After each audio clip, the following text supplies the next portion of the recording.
மாசரு மிகுந்தே கற்பகமே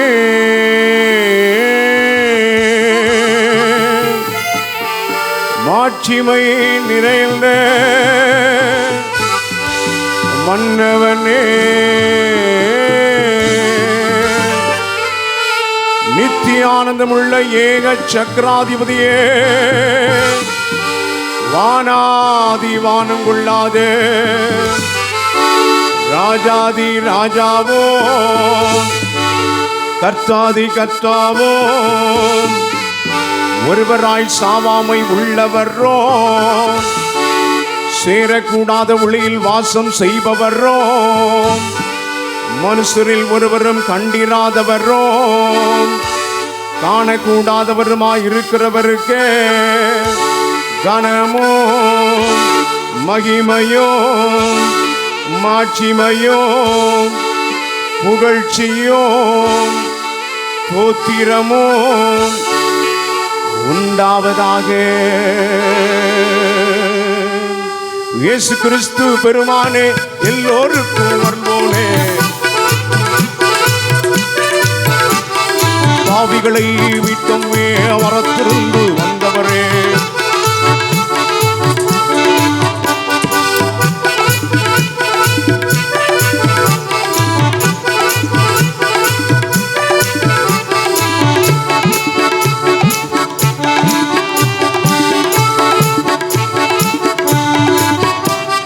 இயேசு கிறிஸ்து பெருமானே எல்லோருக்கும் வருவோனே பாவிகளை விட்டுமே வரத்திருந்து வந்தவரே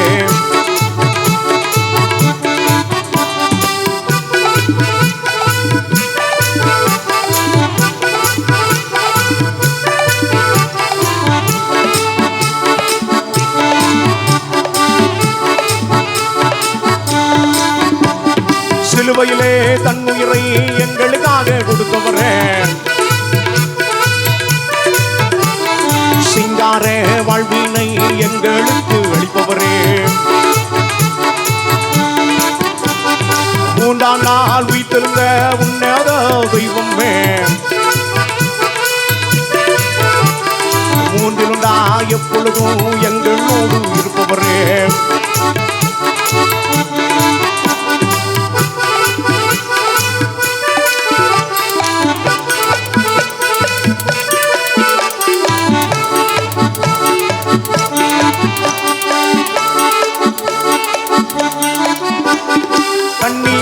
வயிற்றிலே மனுவாக வந்தவரே கண்மணி போல எங்களை காலமெல்லாம் காப்பவரே நானிலத்தில் நன்மைகளை நவமாக செய்பவரே நல்ல வழி காட்டியா இன்றைக்கும் இருப்பவரே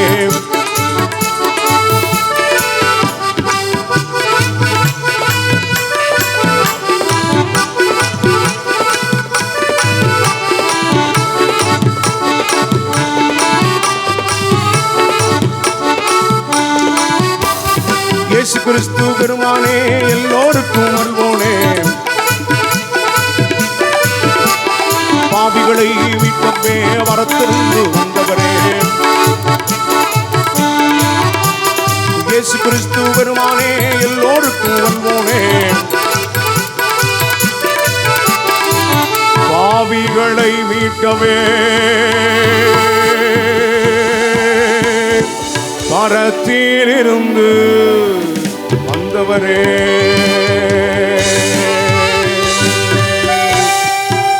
எங்களை ஆட்கொண்டவரும் நாங்கள் சேவிக்கிறவருமாக இருக்கின்ற ஆண்டவராகிய இயேசு கிறிஸ்துவின் ஈடு இணையற்ற நாமத்தினாலே உங்கள் யாவருக்கும் அன்பான வாழ்த்துக்களையும் தோத்திரங்களையும் தெரிவித்துக் கொள்வதிலே மிகுந்த மகிழ்ச்சி அடைகின்றோம். இந்த நாளிலும் இந்த வாய்ப்பினை நல்கி எங்களை உங்கள் மத்தியிலே அழைத்து வந்த தேவாதி தேவனுக்கு கோடான கோடிகளையும் நன்றிகளையும் ஸ்தோத்திரங்களையும் நாங்கள் ஏறெடுக்கின்றோம். அன்போடு கூட அழைத்த அன்பு சேகர ஆயர் அவர்களுக்கு எங்களது குழுவின் சார்பிலே நன்றிகளையும் தோத்திரங்களையும் தெரிவித்துக் கொள்கிறோம். அதே போல அன்பான சேகர செயலர் பொருளருக்கும் எங்களது குழுவின் சார்பில் நன்றிகளையும் சோத்திரங்களையும் வாழ்த்துக்களையும் தெரிவித்துக் கொள்வதில் மிகுந்த மகிழ்ச்சி அடைகிறோம். நாளை ஓய்வு நாளாக இருக்கிறபடினாலே ஐயா சொன்னாங்க, ஐயா சரியான நேரத்தில் முடிக்கணும்னு சொன்னாங்க. சரியான நேரத்தில் முடிப்பதற்கு ஆண்டவர் கிருபை தருவாராக. இந்த நாளிலும் உங்களது சேகர ஆயர் அவர்கள் சொன்னது போல நம்முடைய அருமை பேராயர் அவர்களை சந்திக்கின்ற ஒரு வாய்ப்பை ஆண்டவர் தந்தார். அந்த ஊழியர் கூடுகையிலும் கலந்து கொள்வதற்கு ஆண்டவர் கிருபை தந்தார். இந்த நாளிலும் இப்பொழுதுதான் மாலை வேளையிலே நாங்கள் திரும்பி வருவதற்கு ஆண்டவர் கிருபை தந்தார். உங்கள் மத்தியிலே இந்த நாளிலும் இந்த ஊழியத்தை நிறைவேற்றுவதற்கு ஆண்டவர் தேவையான எல்லா கிருபைகளையும் பலனையும் தந்து ஆண்டவர் வழிநடத்துமாறாக. இந்த தபசு காலங்களை காண்பதற்கு ஆண்டவர் கிருபை தந்திருக்கிறார். நம்மை நாமே ஆராய்ந்து பார்ப்பதற்கு ஆண்டவர் ஒரு நல்ல தருணத்தை தந்திருக்கிறார். நேற்றைய தினத்தில் 3 காரியத்தை கற்றுக்கொண்டோம். என்னெல்லாம் ஞாபகம் இருக்கா?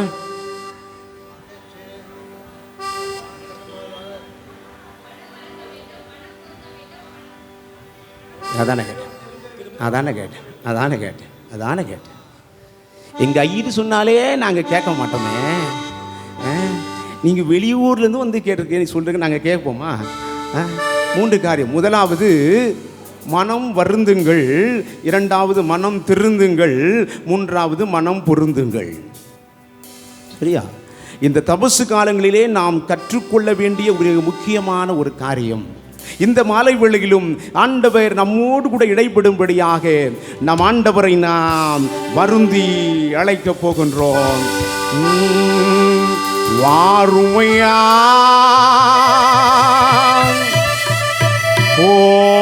போதகரே, வந்தமிடம் தங்கீரோ. வாருமையா போதகரே, வந்தமிடம் தங்கீரோ.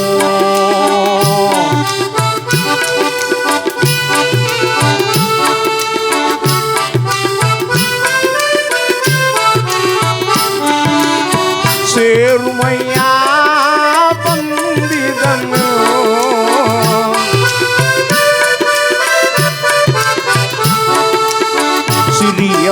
சிறியவராம் எங்களிடம்.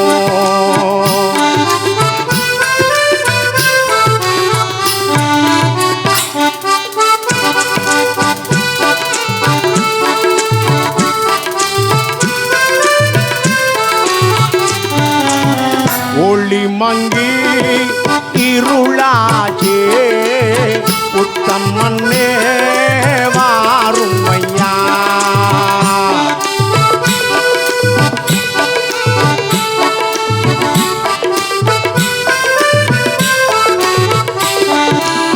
கழித்திரவு காத்திருவோம்,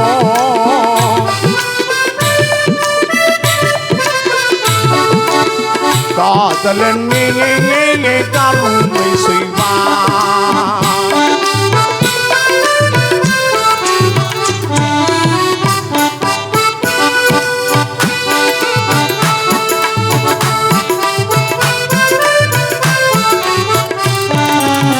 நாம் இருக்கோம் நடுவில் அன்றி, நாதன் முன்னாமோ நமஸ்கரிக்க.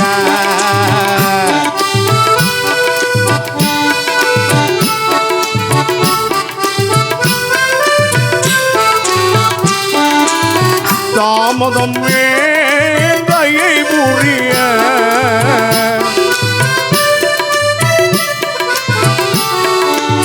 தற்பரனே நலம் தருவாய்.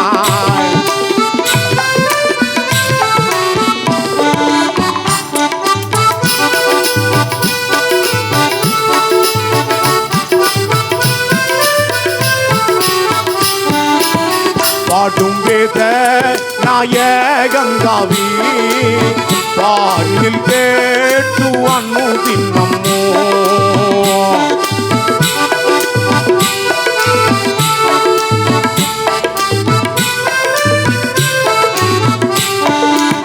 தேடும் தொண்டே துள்ளங்கவும்,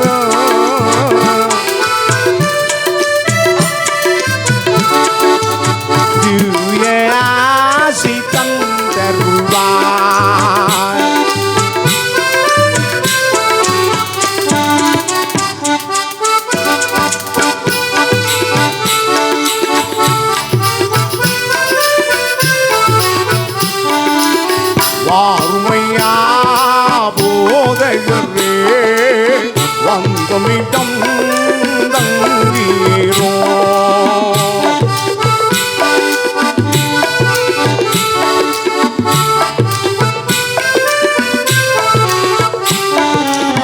சேருமையா பண்டிதன்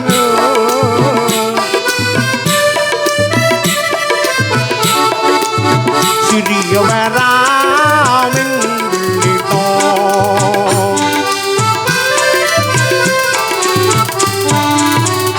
வாருமையா போதகரே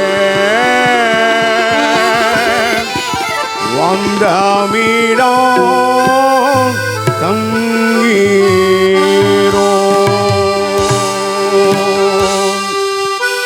ஆண்டவர் நமக்கு தந்திருக்கின்ற இந்த தபசு காலங்களுக்காக ஆண்டவருக்கு நன்றி செலுத்துவோமாக. இந்த தபசு காலங்களில் தான் அதிகமாக வேதத்தை தியானிக்க அழைக்கப்படுகிறோம். இன்றைக்கு காலையில எத்தனை பேர் வேதத்தை நம்ம தியானிச்சோம்? நேற்றைய தினத்தில் நான் கேட்டேன், அப்பமும் யாரும் கையை தூக்கல. இன்றைய தினமும் கேட்கிறேன், ஐயா எங்களுக்கு ரொம்ப வேலை, அதனால எங்களுக்கு டைமே இல்லை, சாப்பிட்றதுக்கு டைம் இருக்கு, செல்போனை தடவி பார்க்க டைம் இருக்கு, சீரியல் பார்க்கறதுக்கு டைம் இருக்கு, புரணி பேச டைம் இருக்கு, ஆனா வேதத்தை தியானிக்க நேரமே இல்லை. கர்த்தருடைய வேதத்தை நேசிக்கிறவர்களுக்கு மிகுந்த சமாதானம் உண்டு, அவர்களுக்கு இடரல் இல்லவே இல்லை.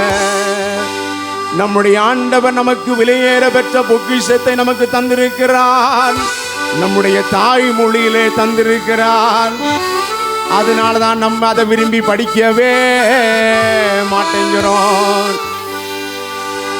2018ஆம் ஆண்டிலே நாங்கள் இந்திய மிஷனரி சங்கத்தினுடைய அந்த மிஷனரி இயக்கத்தினுடைய அந்த ஃபீல்டை விசிட் பண்ணுவதற்காக இளம் குருமார்களாக எங்களை அனுப்பி வைத்தார்கள். அப்போ நாங்கள் ஒரு ஒரிசா மாநிலத்திலே ஒரு பகுதிக்கு நாங்கள் சென்றிருந்தோம். அங்கு அவருடைய சொந்த தாய்மொழியிலே வேதாகமம் இல்லை ஐயா, சொந்த தாய்மொழியிலே வேதாகமம் இல்லை. அவர்கள் என்ன செய்தார்கள் தெரியுமா? ஒரு நோட்டு புத்தகத்திலே தங்களுடைய மொழியிலே வேத வசனத்தை எழுதி வைத்து அதை வாசிக்கின்றார்கள். எல்லாரும் கையில் நோட்டு வச்சுருக்காங்க. ஐயா எதுக்கியா நோட்டு வச்சுருக்கீங்க? ஐயா எங்கள் மொழியில் வேத புத்தகம் இல்லை, அதனாலே நாங்கள் என்ன செய்திருக்கிறோம், அதை எழுதி வைத்து நாங்கள் வாசிக்கிறோம். கொஞ்சம் யோசித்து பாருங்க, வேத புத்தகம் இல்லாதவர்கள் அவள் மீது எவ்வளவு வாஞ்சை உடையவர்களாக இருக்கிறார்கள். ஆனால் ஆண்டவர் நம்முடைய தாய்மொழியிலே தந்திருக்காருங்க. ஆனால் நம்ம வேத புத்தகத்தை என்ன செய்கிறது? படிக்கிறதும் கிடையாது, ஆலயத்திற்கு எடுத்து வருவதும் கிடையாது. கேட்டால் ஐயா நான் செல்லிலே பார்த்துருவேன் எல்லாத்தையும். செல்லில் பாரு, தப்பேன்னு சொல்லலை. ஆனால் நீ செல்லில் உட்காந்து பார்த்துக்கிட்டு இருக்க, ஆலயத்தில் பார்த்துக்கிட்டு இருக்கும் போது மெசேஜ் ஒன்று வருது, டிங்னு ஒன்று வரும். வந்த உடனே நீ என்ன செய்வ? வேதத்தின் பகுதியை கண்டினியூ பண்ணுவீங்களா இல்லது மெசேஜை பார்த்துட்டு வருவீங்களா? ஆலயத்திற்குள்ளே இருக்கீங்க, உண்மையை சொல்லுங்க. நாம் எதற்கு முக்கியத்துவம் கொடுக்கிறோம்? ஆண்டவருடைய வார்த்தைக்கு தான் ஐயா முக்கியத்துவம். இன்றைக்கு மனிதனுடைய வார்த்தைக்கு முக்கியத்துவம் கொடுத்து இந்த காலமாக மாறிக்கொண்டிருக்கிறது. ஆனால் ஆண்டவர் விரும்புகிற காரியம் என்ன? அவருடைய வேதத்தினுடைய மகத்துவங்களை நாம் அறிந்து கொள்ள வேண்டும். சின்ன வயசில் நான் நேற்றே சொன்னேன், நான் சண்டே ஸ்கூல் படிக்கும் போது எனக்கு ஒரு டீச்சர் இருந்தாங்க. இதில் என்ன பெரிய கொடுமைன்னா, என்னை 1ஆம் வகுப்பு ஸ்கூலில் சேர்த்தாங்க. நான் நம்ம டைசிஷன் ஸ்கூலில் தான் படித்தேங்க.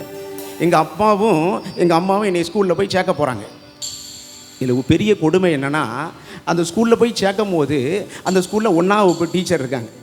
அந்த டீச்சர் அதே ஸ்கூலில் அப்பாயின்மெண்ட் ஆகி அதே ஸ்கூலில் ரிட்டையர்டுங்க. 40 வருஷமாக ஒரே ஸ்கூலில் டீச்சர்.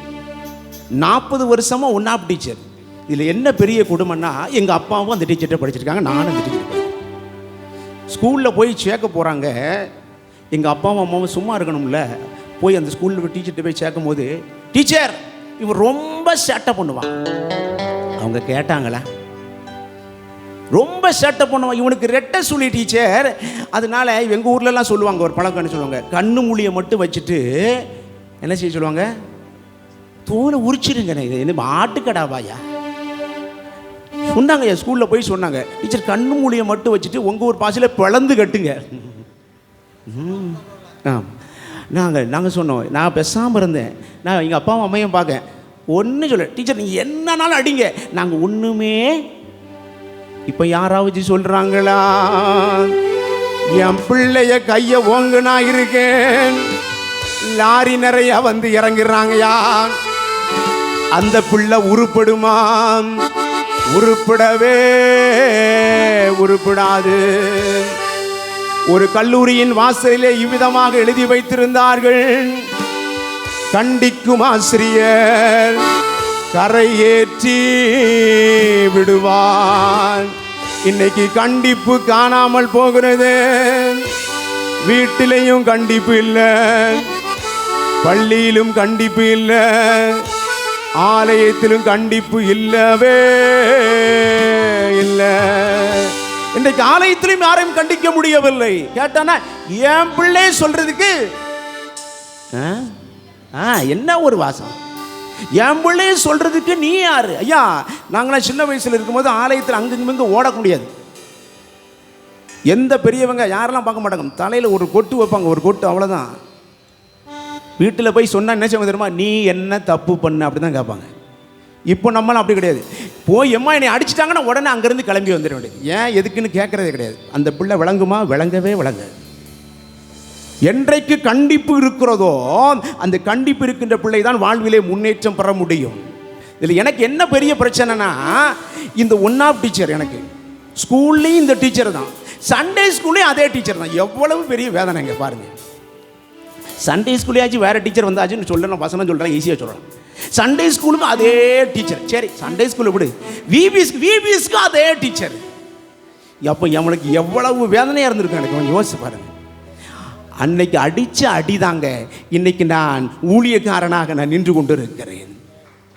ஏனென்றால் கண்டிப்பு மனிதனுடைய வாழ்வை மேன்மைப்படுத்தக்கூடியதாக இருக்கிறது.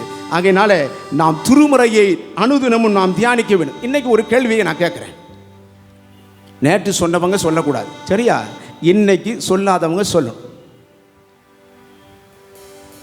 சாலமோனுடைய, நல்ல கவனமா கேட்கணும், சாலமோனுடைய பாட்டுகள் எத்தனை?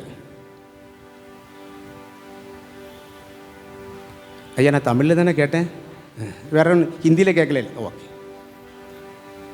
சாலமோனுடைய பாட்டுகள் எத்தனை?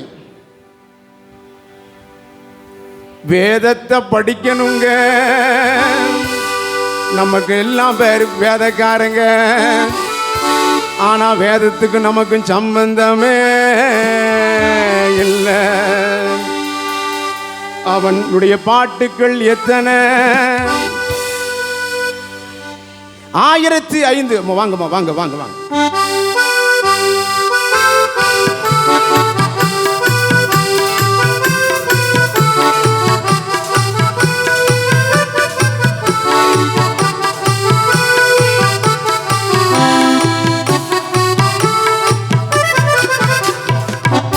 நேத்தே நான் சொன்னேன், ஒரு ஆள் முன்னாடி வந்து பரிசு வாங்கும் போது கொஞ்சம் கையை தட்டுங்கன்னு சொன்னேன். அது சொல் பேச்சுங்கிறதே நமக்கு கிடையாது. ஏன்னா நம்ம கிறிஸ்தவங்கனாலே கீழ்ப்படிய மாட்டோம். அதுதான் முக்கியமான காரியம்.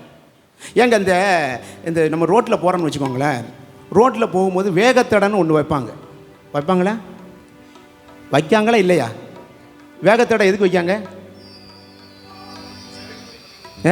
வேகத்தை குறைத்து கொள்வதற்கு. ஆனால் நம்ம ஆளுக்கு அது பக்கத்தில் ஒரு வழியை கண்டுபிடிப்பான், பார்த்துருக்கீங்களா? அங்கேருந்து நேரம் போக அப்படி கட்டடிச்சு உள்ள போவான் பாரு. வேகத்தோட இதுக்கியா வைக்காங்க, வேகத்தை குறைக்க. ஆனால் நான் வேகத்தை குறைக்க மாட்டேன், அங்கேருந்து நேரம் வந்து சைடில் கட்டடிச்சு அப்படி உள்ள போயிடுவோம். அப்படி தான் இருக்கும் நம்ம அநேக நேரங்களிலே. நம்முடைய வாழ்விலே வேகத்தை குறைப்பதற்கு திருமறை வாக்கியம் இருக்கிறது.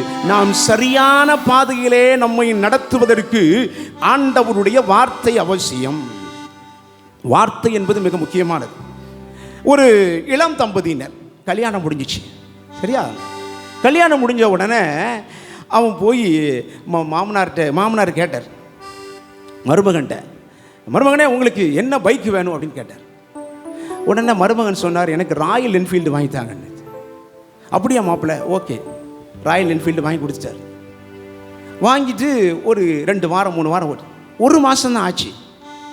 திரும்ப வந்தார் மருமகன், மாமா எனக்கு ராயல் என்ஃபீல்டு வேண்டாம், எனக்கு ஹீரோ ஹோண்டா ஸ்ப்ளெண்டர் வாங்கி கொடுங்க அப்படின்னு. எதுக்கு மாப்பிள்ளை? இல்லை மாமா, உங்கள் மகா கூட பேசிட்டு போகும்போது என்ஃபீல்டு சத்தம் தான் அதிகமாக இருக்குது, அவன் சத்தம் எனக்கு கேட்கவே மாட்டேங்க. சரி மாப்பிள்ளை, உடனே ஹீரோ ஹோண்டா ஸ்ப்ளெண்டர் வாங்கி கொடுத்தாச்சு. 2 வாரம் தான் ஆச்சு. திரும்பவும் மருமகன் வந்தார், மாமா எனக்கு ராயல் என்ஃபீல்டே வாங்கி தந்துருங்க அப்படின்னு. என்ன மாப்பிள்ளை, நீங்கள் தானே மாப்பிள்ளை சொன்னீங்க என்ஃபீல்டு வாங்கி தரேன்னு. வாங்கி தந்தேன், பிறகு நீங்கள் வேண்டான்னு சொன்னீங்க, இப்போ ஸ்ப்ளெண்டர் வாங்கி கொடுத்தேன், திரும்பவும் எதுக்கு வாங்கி கொடுத்துருக்கீங்க? இல்லை மாமா, என்ஃபீல்டு சத்தத்தையாச்சு கேட்டிருக்கலாம், உங்க மகா பேசுறத கேட்கவே முடியல, வாயை திறந்தா மூடவே மாட்டேங்கிறான், ஒரே பேச்சாத்தான் இருக்கு, எனக்கு என்ன செய்யணுன்னே தெரியல, தயவு செய்து என்ஃபீல்டே வாங்கி தந்துருங்க. வார்த்தைகள் தான் மனிதனுடைய வாழ்விலே முக்கியத்துவம் வாய்ந்தது, அதுவும் குறிப்பாக திருமறையின் வாக்கியம். மற்றும் ஒரு கேள்வி எங்க ஐயாமார்கிட்ட நான் கேட்டேன். ஆனால் எப்போ பார்த்தாலும் எங்கே போனாலும் அக்காமார்களே சொல்லிக்கிட்டு இருக்காங்க. இந்த தடவை எங்கள் ஐயாமார்களுக்கான கேள்வி நல்லா கவனமாக கவனிக்கணும். சரியா? புதிய ஏற்பாட்டிலே நல்ல கவனமாக, புதிய ஏற்பாட்டிலே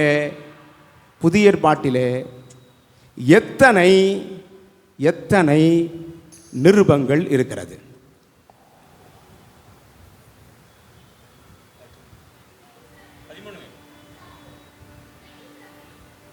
நான் கேள்வி நல்லா கவனிக்கணும், திரும்ப சொல்றேன். புதிய ஏற்பாட்டில் எத்தனை நிருபங்கள் இருக்கிறது, எத்தனை கடிதங்கள் இருக்கிறது? நல்லா படிச்சு பார்க்கணும்யா. இல்லைங்க, எத்தனை நிருபங்கள் இருக்கு? எடுங்க அட்டவணை, எடுங்க பைபிள் கொண்டு வந்துருங்க, எடுங்க. எத்தனை நிருபங்கள் இருக்கு எடுங்க, எண்ணி பாருங்க. எவ்வளோ நேரம் ஆனாலும் பரவாயில்ல, அடுத்த வருஷம் வந்தாலும் பரவாயில்ல, எண்ணி பாருங்க.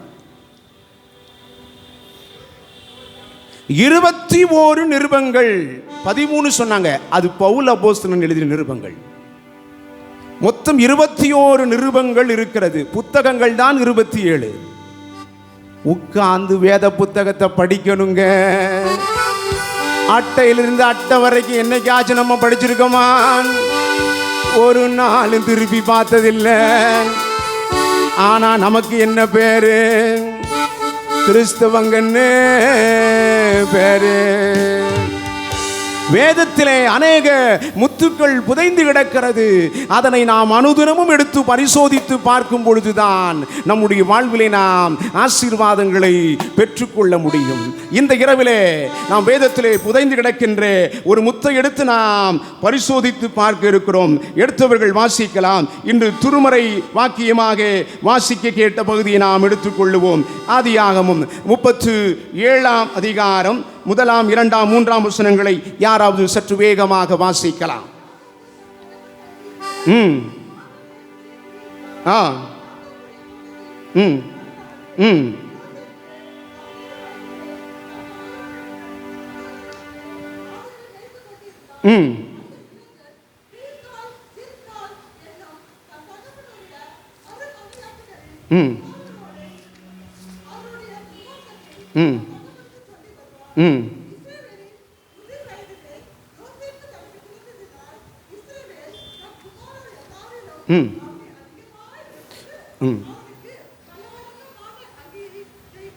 போதும்.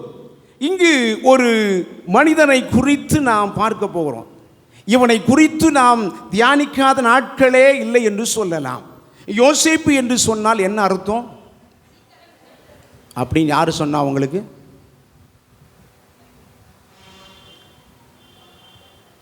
அவங்க அப்பா ஆசீர்வாதம் கொடுத்தார், கணிதர் சொல்லின்னு. யோசேப்பு என்று சொன்னால் பெருகச் செய்கிறவன் என்று பொருள். யோசேப்பு என்று சொன்னால் பெருகச் செய்கிறவர் என்று பொருள். இந்த யோசேப்பு இயேசு கிறிஸ்துவுக்கு ஒரு முன்னடையாளமாக இருக்கிறான் என்று சொல்லி வேத வல்லுநர்கள் சொல்லுகின்றார்கள். ஏனென்றால் என்னுடைய சரித்திரத்தை குறித்து நாம் பார்க்க வேண்டும் என்றால் உங்களுக்கு சமயம் ரொம்ப குறைவாக இருக்குது. எங்கள் பகுதியெல்லாம் கரெக்டாக ஆரம்பிக்கிறது எத்தனை மணிக்கு ஆரம்பிப்பாங்கன்னா 8 மணிக்கு தான் ஆரம்பிப்பாங்க. 8 மணிக்கு ஆரம்பித்து சரியாக 11:30 மணிக்கு முடியும், அல்லது 12 மணிக்கு முடியும் பஜனை. உங்களுக்கு 7 மணிக்கு ஆரம்பித்து 9 மணிக்கு முடிக்கணும்னா எவ்வளவு சுருக்க முடியுமோ சரித்திரத்தை சுருக்கி சத்தியத்தை கற்றுக் கொடுக்க விரும்புகிறேன். இந்த யோசேப்பு என்றால் அர்த்தம் பெருகச் செய்கின்றவர், தகப்பனுக்கு பிரியமான குமாரன். நான் நேற்றே சொன்னேன், என்னைக்கு இந்த கடைசியாக பறக்கு தெரியுமா, அது குடும்பத்தில் மிக முக்கியமானதாக இருக்கும், ரொம்ப செல்ல பிள்ளையாக இருக்கும். இவன் இவ்விதமாக மிகவும் செல்ல பிள்ளையாக இவன் காணப்படுகின்றான். இவனுடைய தாயினுடைய பெயர் என்ன? அதை யோசிக்கல எனக்கு. ராகேல். அவனுடைய உடன் பிறந்த சகோதரன் பெயர் என்ன? பென்யமீன். அவன் கூட பிறந்தவன் பென்யமீன். இவ்விதமாக அவனுடைய தகப்பனுக்கு மிகவும் ஒரு விருப்பமான குமாரனாக இவன் காணப்படுகின்றான். இவனுடைய வாழ்க்கையில் நடந்த காரியங்களை நாம் இந்த இரவிலே நாம் வேகமாக சிந்தித்து பார்க்க போகிறோம். அந்த 2ஆம் வசனத்தை மறுபடியும் கொஞ்சம் வாசிக்க.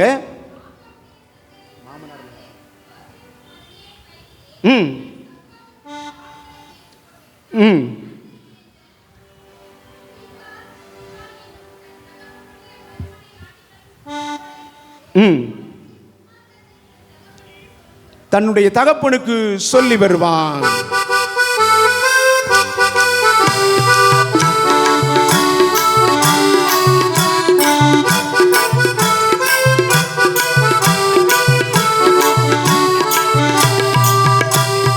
இஸ்ரவேலின் கண்மலையும் இஸ்ரவேலின் மேய்ப்பனுமாய் காணப்பட்ட இவன் தானே.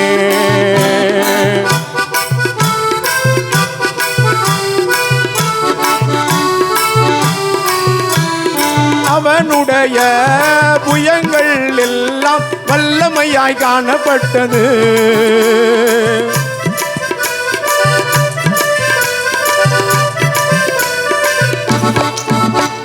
முற்பிதாக்கள் ஆசீர்வாதங்கள் எல்லாம் மேற்பட்டதாயிருந்தது.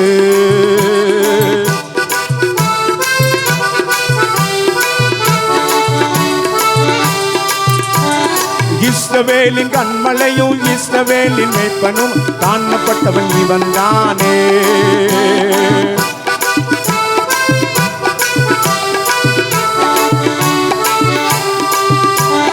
இஸ்ரவேலின் கண்மலையும் இஸ்ரவேலின் மேய்ப்பனுமாய் காணப்பட்ட இவன் தானே.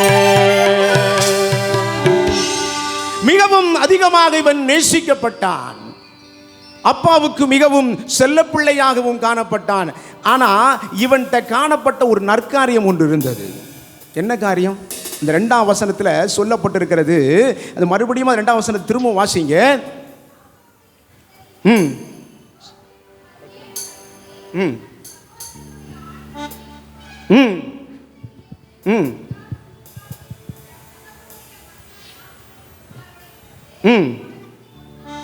போதும். துன்மார்க்கத்தை சொல்லி வருவான்.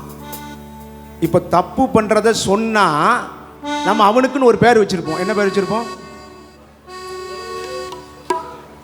என்ன ஒரு வேகமா, எப்பா எவ்வளவு ஒரு உற்சாகமா சொல்றாங்கப்பா. பேர் என்ன பேரு? கோல்முட்டி. ஏன்னா இவங்க ரொம்ப நல்ல காரியம் பண்றாங்களா, அதில் கோல்முட்டியா. ஸ்கூல்ல படிக்கும் போது நாங்கள் அந்த கிளாஸில் லீடர் வைப்பாங்க தெரியுமா, வகுப்பு தலைவன் வைப்பாங்க தெரியுமா, கிளாஸ் லீடர்கிட்ட அவன்கிட்ட சொல்லிடுவோம். நான் நேரத்தை சொன்ன பார்த்தீங்களா, எங்கள் கிளாஸில் 72 பேர், 72 பேரும் அடி கட்டுக்கோப்பாக இருப்போம். யார் எந்த தப்பு பண்ணாலும் வெளியே போகாது. அவன் கிளாஸ் லீடர் முன்னாடி போயிருப்பான், அவங்க கையில் சாக்பீஸ் கொடுத்துருப்பாங்க. எல்லார் பேரையும் வரிசையை எழுதி போட்டுருவான். பேசுகிறவன் பேரெல்லாம் கட கட கட கட கட கடன் எழுதிடுவான். வேறு ஒன்றும் இல்லை, எழுதி போட்டே இருப்பான். ஏன்னா சார் டீச்சர் வந்தால் உடனே அந்த பேர் யாருனாலும் இருக்க எல்லாத்துக்கும் அடி உண்டு. நாங்கள் சொல்லிடுவோம், ஏழை எங்கள் ஊர் பஸ், ஏழை டீச்சர் வரும்போது போர்டில் ஒரு பேர் இருக்கப்படாது. இருந்துச்சு நீ இருக்க மாட்டேன்.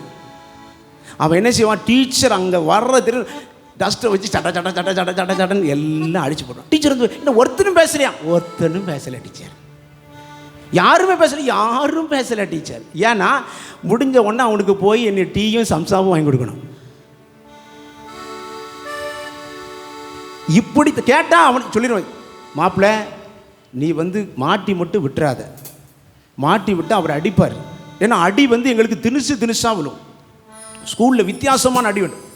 ஒரு காலத்தில் அடித்தாங்க, இப்போல்லாம் யாருமே எங்கேயும் அடிக்கிறது இல்லை. எங்கள் வீட்டிலங்க பெரம்பு சொல்லுவாங்க, கேள்விப்பட்டிருக்கீங்களா? கம்பு பெரம்பு டிசைனாக வச்சுருக்கோம் வீட்டில். எங்கள் வீட்டில் சரி ஒரு 3-4 கம்பு இருக்கும். ஒவ்வொரு சேட்டைக்கும் ஒவ்வொரு கம்பு உருவாங்க வீட்டில். எடுத்தாங்கன்னா அடி பிரிச்சிருவாங்க. ஆனால் இப்போ பெரம்புங்கிறதே ஒன்றும் கிடையாது. எங்களுக்கு ஒரு வாத்தியார் இருந்தாருங்க, எனக்கு வாத்தியார்னாலே எனக்கு பயம்தான், கப்புன்னு. சார் இருக்காங்க, எனக்கு பார்த்ததில் பயமாக தான் இருக்குது, பின்னாடி உட்காந்துருக்காங்க. ஏன்னா அடின்னா அடி அப்படி இருக்கும், அவர் அடி வித்தியாசமாக இருக்கும். சேட்டை பண்ணாருன்னா இப்போ நம்ம கேட்பார், இல்லைங்க வா உனக்கு எத்தனை அடி வேணும் அப்படின்னு கேட்பார். 3 அடி வேணுமா, 5 அடி வேணுமா, 10 அடி வேணுமா? நீங்கள் எத்தனை அடி கேட்பீங்க நீங்கள்? சார் சொன்னாங்க எனக்கு 1 அடி போதும் பாண்டு. அவர்கிட்ட வந்தது 3 அடி வேணுமா, 5 அடி வேணுமா, 10 அடி வேணுமா? நாங்களாம் எத்தனை அடி கேட்போம் தெரியுமா? 10 அடி தான் கேட்போம். ஏன் ரொம்ப பலசாலியா இல்லை, ஏன்னா அடியினுடைய டிஃப்ரெண்ட்டு வித்தியாசமாக இருக்கும். 3 அடினா எப்படி தெரியுமா அடிக்கணும்? ஏன்னா அவர் என்ன கம்பு வச்சுருப்பாருன்னா, இந்த சாட்டை கம்பு தெரியுமா, சாட்டை கம்பு இந்த மாடெல்லாம் அடிப்பாங்க தெரியுமா, அந்த சாட்டை கம்பு வாங்கி அந்த மொழியெல்லாம் ஃபுல்லாக சீவி தண்ணியில் காய போட்டிருப்பார். நல்லா தண்ணியில் ஊற போட்டு எடுத்து அதை எண்ணெய் தடவி அதுக்குன்னு ஒரு சின்ன துணி வச்சுருப்பார். அப்படியே தடவிட்டு ஒரு ஷோல்டர் பேக் தான் போட்டிருப்பார். கிளாஸுக்குள்ளே வரும்போது இப்படி கம்பை கொண்டுட்டு தான் வருவார். யாரெல்லாம் படிச்சிருக்கீங்க அப்படின்னு வருவார். 3 அடினா எப்படி தெரியுமா? 3 அடி கையை இப்படி வைக்கணும், மொழியை இப்படி காட்டணும். 3 அடி கண்டினியூஸாக விடும், கையை எடுக்கக்கூடாது. அப்படின்னா 3 அடி. 5 அடினா இப்படி வாங்கணும், 2 கையும் சேர்த்து வச்சு. 10 அடினா கொஞ்சம் கிரேஸ் உண்டு. என்னென்னா எப்படி கிரேஸ்னா, 1 அடி வாங்கிட்டு 1 எவ்வளோ நேரம்லாம் எடுத்துக்கலாம். அதனால நாங்கள் எப்போவுமே வாங்குறது 10 அடி தான் வாங்குவோம். ஏன்னா 3 அடி 5 அடிக்கெலாம் தாங்க முடியாது. ஏன்னா அன்றைக்கி ஃபுல்லாக கையை தூக்க முடியாது, சாப்பிடவும் முடியாது, ஒன்றும் முடியாது. அதுக்காக நாங்கள் 10 அடி எவ்வளோ நாளும் அதுக்கு டைம் எடுத்துக்கலாம். அப்படி தடவிட்டு மெதுவாக தண்ணி ஊற்றி கூட கழுவிக்கலாம் கையை, அதுக்கு டைம் 10 அடி வாங்குவோம். இதுக்கு பேர் கோல் சொல்கிறவன் இருப்பான், அதுக்கு கோல் மூட்டி. ஆனால் இவன் எதற்காக சொன்னான்? அவர்கள் துன்மார்க்கத்தை விரும்பினார்கள். ஆனால் இவன் தன்னுடைய வாழ்க்கையிலே துன்மார்க்கத்தை விரும்பவில்லை. திருமறையிலே பார்க்கிறோம், சங்கீதக்காரன் சொல்லுகின்ற காரியம், முதல் சங்கீதத்தில் சொல்ற காரியம் அதுதான். துன்மார்க்கனுடைய ஆலோசனையிலே நடவாமலும், பாவிகளுடைய வழியிலே நில்லாமலும், பரியாசக்காரன் உட்காரும் இடத்திலே கர்த்தருடைய வேதத்தில் பிரியமாய் அவன் கர்த்தரோடு கூட இசைந்து காணப்பட்டபடியினாலே தன்னுடைய வாழ்விலே அவன் மிகுந்த சாட்சி நிறைந்த ஜீவியம் செய்தவனாய் காணப்பட்டான்.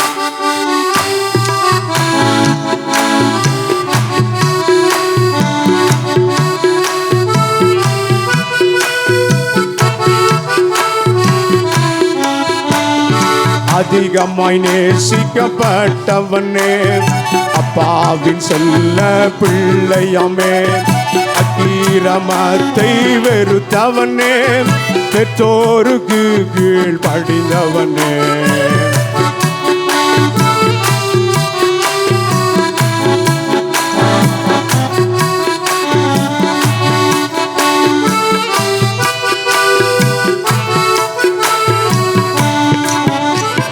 பட்சமாய் பகைக்கப்பட்டானே, பகைத்தவர்களை நேசித்தானே,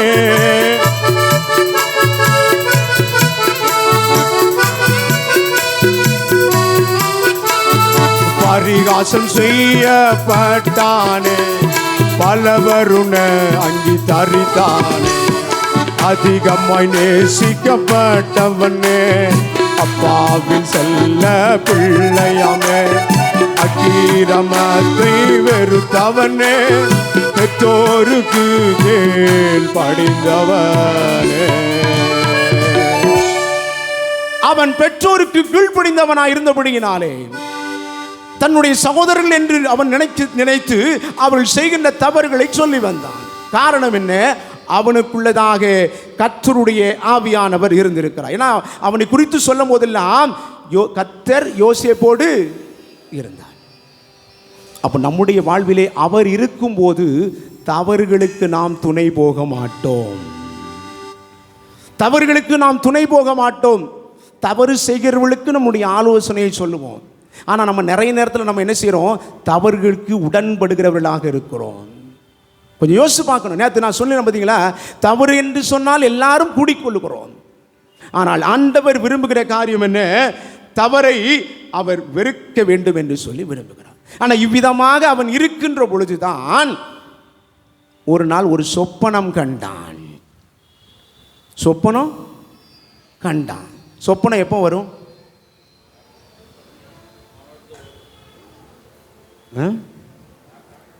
ஆழ்ந்த உறக்கம். நிறைய பேருக்கு எப்போ தெரியுமா உறக்கம் வரும்? ஆயிரம் பிரசங்க பீடத்தில் ஏறின ஒன்று தான் வருதுங்கோ. ஆயிரம் பிரசங்க பீடத்தில் ஏறின உடனே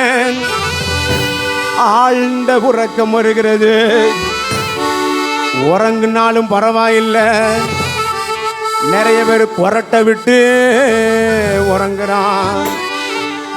கேட்டா இங்கதான் ஆலயத்தில் நிம்மதியான உறக்கம் வருது. வீட்டில் பேரம்பேத்தி தொல்லை தாங்க முடியல, வீட்டம்மா தொல்லை தாங்கவே முடியல. ஆலயத்தில் வந்த பிறகுதான் நிம்மதியான உறக்கமே வருது. ஒரு ஆலயத்தில் ஒரு நபர் இருந்தார், நல்லா தூங்கிக்கிட்டு இருந்தார். அப்போ ஐயர் கேட்டார். அப்போ ஒரு கேள்வி கேட்டார், பரலோகத்துக்கு போகிறவங்களாம் எந்திரிச்சு நில்லுங்க. எல்லாரும் எந்திரிச்சாங்க. இவர் நல்லா அசந்து, கடைசி பெஞ்சு நல்லா அசந்து தூக்கம், பயங்கரமான தூக்கம். ஐயர் பார்த்தாரு, என்ன அவன் என்ன பரலோகத்துக்கு போகிறவங்கள இல்லை எல்லாரும் எந்திரிச்சிட்டாங்க, இவன் மட்டும் எந்திக்கலையே. பார்த்தாங்க, சரி எல்லாரும் உட்காருங்க அப்படின்னு. அப்பவும் பயங்கர அசதி தூக்கம்.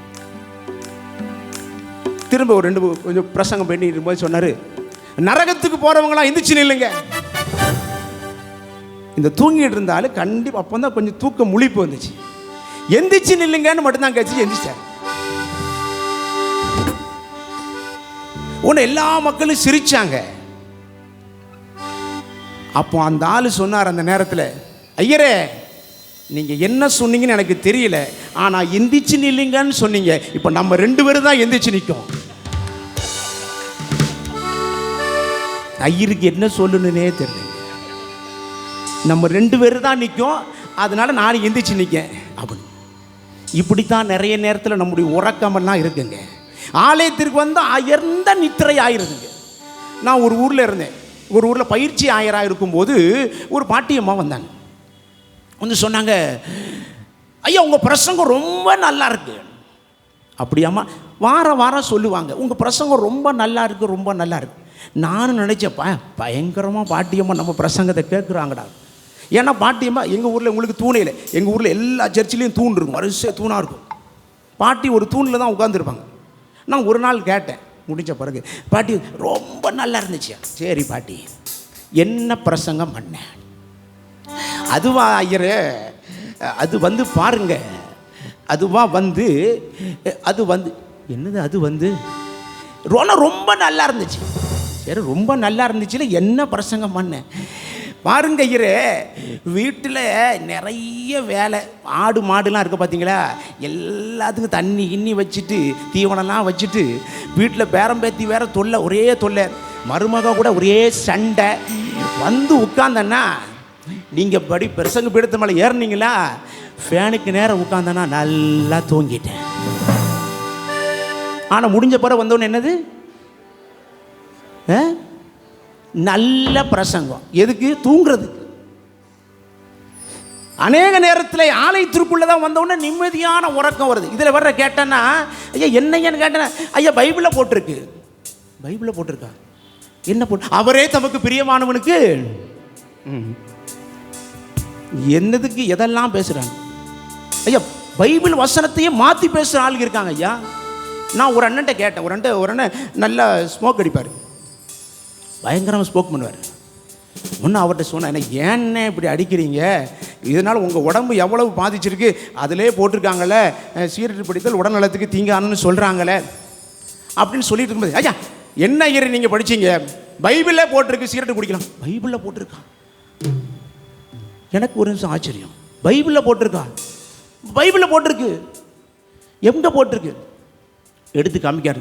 அவர் நாசியிலிருந்து புகை எழும்பிட்டு, அவர் நாசியிலிருந்து புகை எழும்பி எதோட கோக்காம பார்த்தீங்களா? அவர் நாசியிலிருந்து அப்போ நாசியில தீய குளிச்சு கொளுத்த வேண்டியதான், ஒரே கொளுத்த. அவர் நாசியிலிருந்து புகை எழும்பிட்டா சீரட்டு குடிக்கலாமா? எதுக்கு எதை ஜாயின் பண்ணி வேத வசனத்தை எப்படிலாம் கொண்டு போறாங்க பாருங்க. காரணம் என்ன? வேதத்தை குறித்ததான சரியான அறிவுபூர்வமான காரியங்களை புரிந்து கொள்ளவில்லை. காரணம் என்ன? இன்னும் ஆவிக்குரிய உறக்கத்திலே இருந்து கொண்டிருக்கிறோம், இன்னும் நாம் விழிக்கவில்லை. இவன் சொப்பனம் காண்கின்றான். அந்த சொப்பனத்தில் என்ன நடைபெறுகிறது வாசிங்க. அதை ஆதியாகமம் 37ஆம் அதிகாரம் 5ஆம் வசனத்திலிருந்து வேகமா வாசிங்க.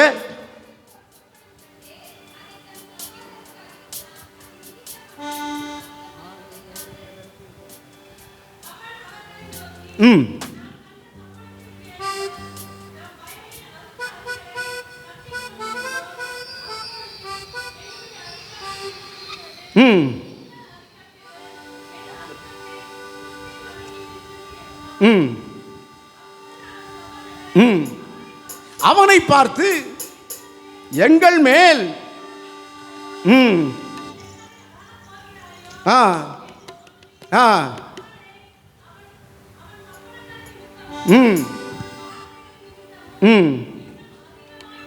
இன்னும் அதிகமாய் பகைத்தார்கள். சொப்பனம் கண்டான் யோசேப்பு, சொப்பனம் கண்டான் யோசேப்பு.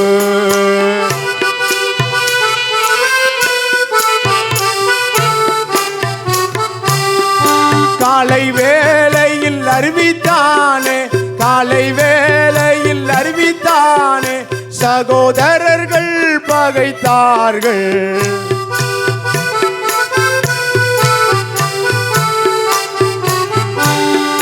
சொப்பனம் கண்டான் யோசேப்பு, சொப்பனம் கண்டான் யோசேப்பு.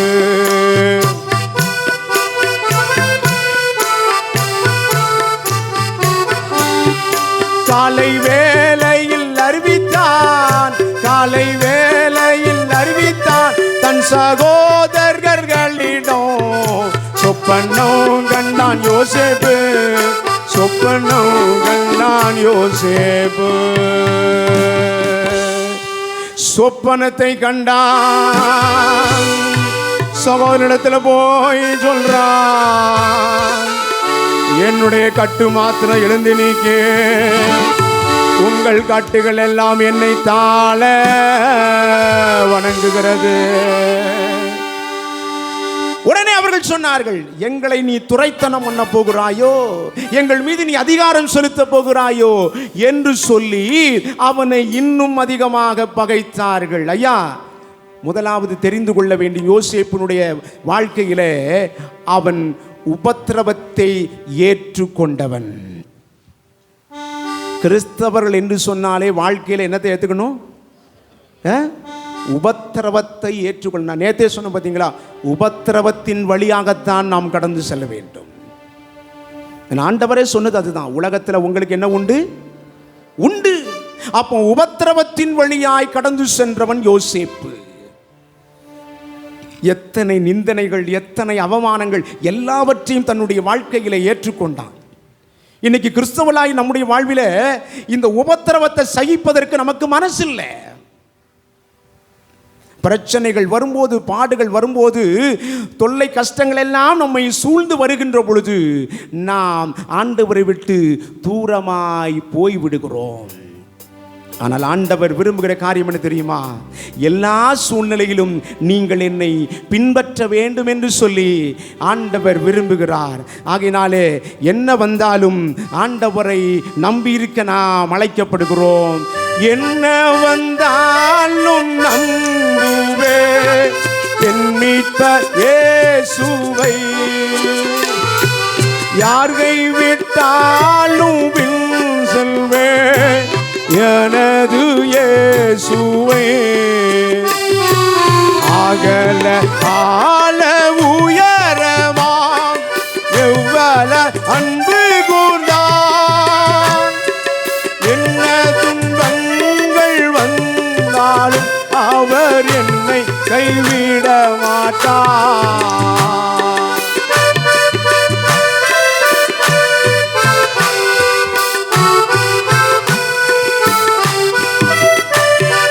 காக்குவல்ல மீட்பர் உண்டனக்கு உண்டனக்கு உண்டனக்கு, காக்குவல்ல மீட்பர் உண்டனக்கு, காத்திடுவார் என்றுமே, காத்திடுவார் என்றுமே. உபத்திரவங்களை தன்னுடைய வாழ்க்கையிலே ஏற்றுக்கொண்டவனாய் அவன் காணப்பட்டான். நாமும் நம்முடைய வாழ்விலே உபத்திரவங்களை ஏற்றுக்கொள்ளுகிறவர்களாக இருக்க வேண்டும். உபத்திரவம் தான் நம்முடைய வாழ்க்கையை உருவாக்கும். அதை நல்லா தெரிஞ்சுக்கணும். ஒரு கிறிஸ்தவனை உருவாக்குவது உபத்திரவம். உபத்திரவத்தின் வழியாக கடந்து செல்லும் பொழுது தான் நாம் முழுமையாக உருவாக்கப்படுகிறோம். இப்போ ஒரு பானையை செய்கிறாங்கன்னு வச்சுக்கோங்க, பொயவன் கையில் இருக்கு பானை. அந்த களிமண் இருக்கும்போது அங்கு என்ன நடைபெறுகிறது? அவனுக்கு கையில் இருக்கும்போது அது அநேகமாக அடி வாங்குகிறது. அவனுடைய சிந்தைக்கு ஏற்றார்படி வரும்போது தான் அழகான ஒரு பானையாக வருகிறது, மட்பாண்டமாக வருகிறது. அதற்கு அது இசைவு கொடுக்கவில்லை என்றால் அது அவனுக்கு ஏற்றார் போல் வர முடியாது. அப்போ ஆண்டவருடைய கரத்தில் இருக்கின்ற நீங்களும் நானும் நம்முடைய வாழ்க்கையிலே உபத்திரவத்திற்கு அர்ப்பணித்தவர்களாக இருக்க நாம் அழைக்கப்படுகிறோம் என்பதை நாம் மறந்து விடவே கூடாது. அடுத்த வசனத்தை வாசிங்க. வேறொரு சொப்பனம் கண்டான். ம் ம் ம் ம்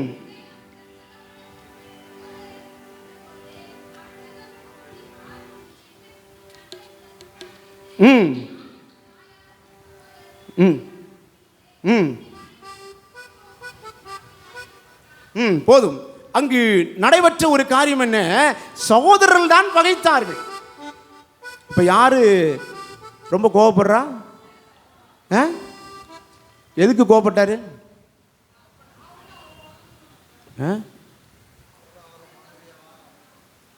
தகப்பன் சொல்லுகின்றான், நானும் உன்னுடைய தாயும் உன்னை வணங்க வருவோமோ?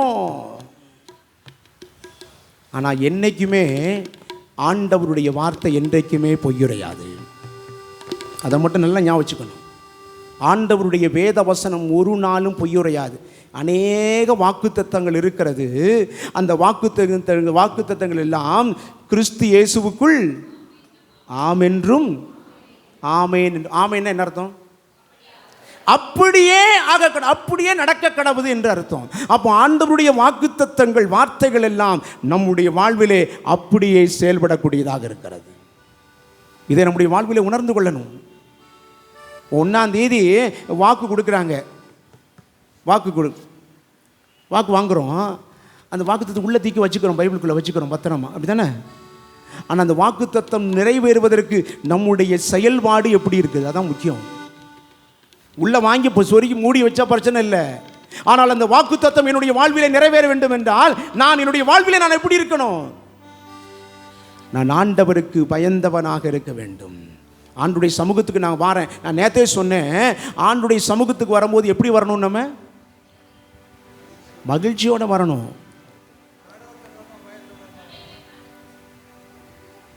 ஒரே சிந்தையாக வரணும். இப்போ நீங்கள், நான் நேற்று சொல்கிறேன், இன்றைக்கி வந்து உட்காந்துருக்கீங்க, நீங்கள் எத்தனை பேர் உங்கள் சிந்தனை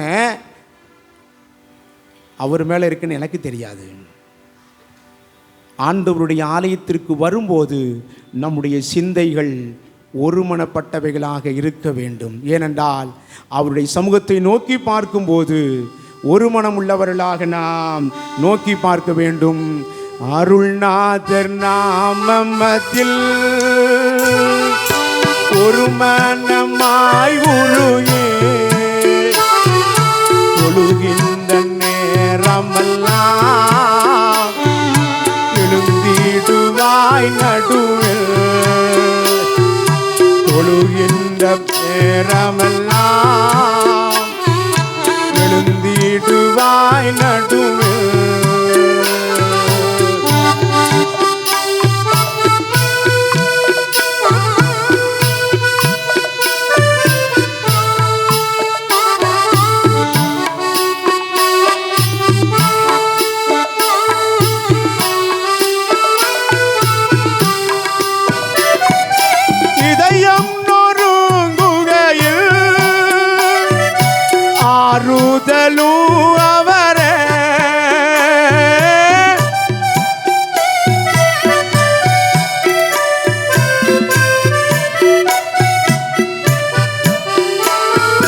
கதறல்கள் கேட்டிடுவார்,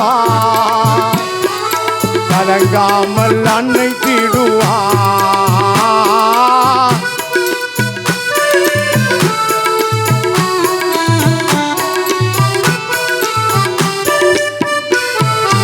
அருள்நாதன் நாமத்தில் ஒரு மனமாய் உருகே தொழுகின்ற நேரமெல்லாம்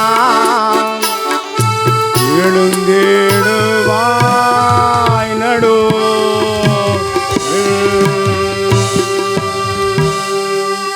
வாசியுங்கள் 37ஆம் அதிகாரத்திலே 27ஆம் வசனத்தை வாசிங்களா.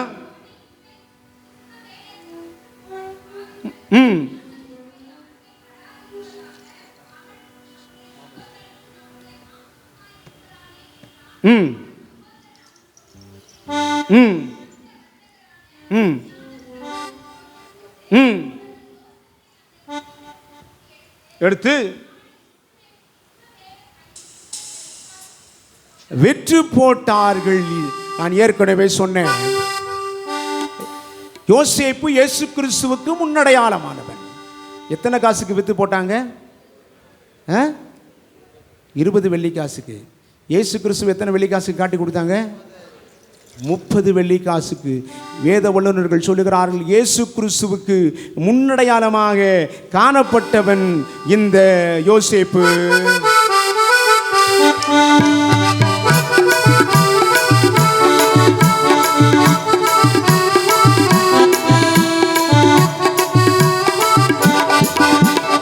எகிப்திலே விற்கப்பட்டான் யோசேப்பு, விலகி வாங்கினான் போத்திபார். காரிய சித்தியாயிருந்தான், கர்த்தர் அவனில் இருந்ததா.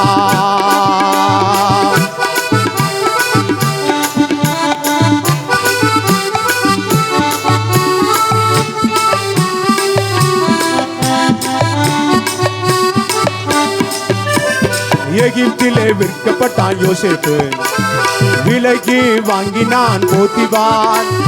காரிய சித்தியாயிருந்தான், கர்த்தர் அவனில் இருந்ததா.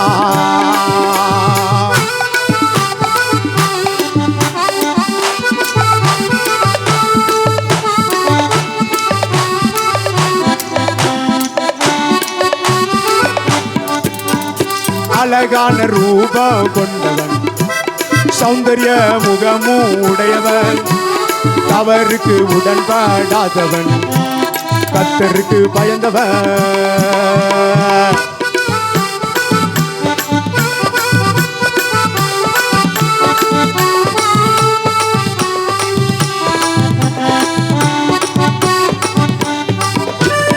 அழகான ரூபம் கொண்டவன், சௌந்தர்ய முகமும் உடையவன், தவறுக்கு உடன்படாதவன், கர்த்தருக்கு பயந்தவன்.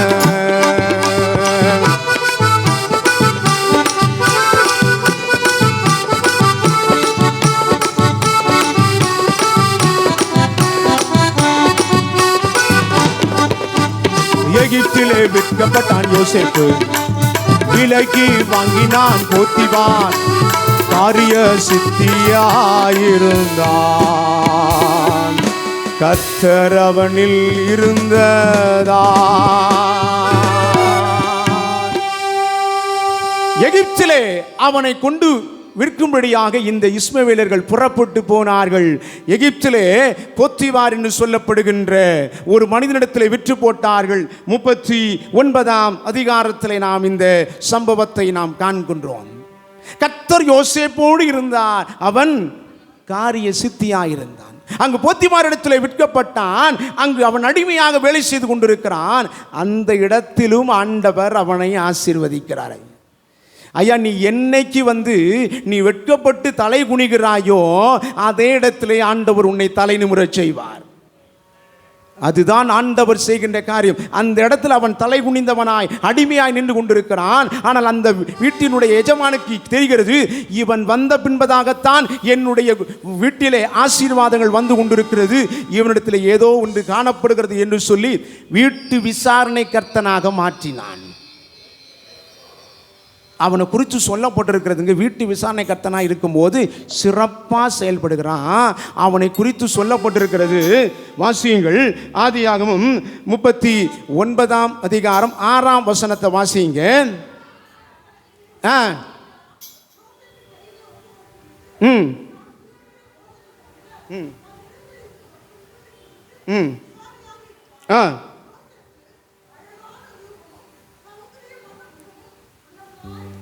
அழகான முகமும்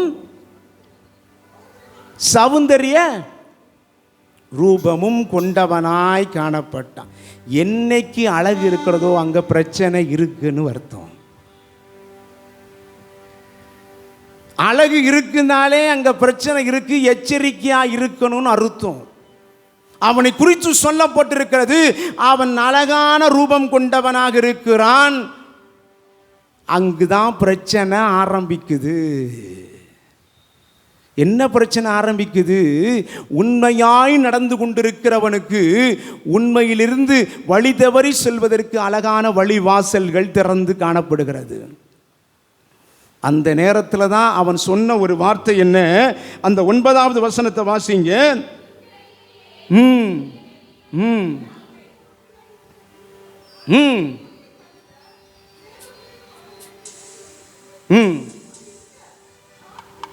இத்தனை பெரிய பொல்லாங்குக்கு உடன்பட்டு தேவனுக்கு விரோதமாய் பாவம் செய்வது கொஞ்சம் யோசிச்சு பாருங்க.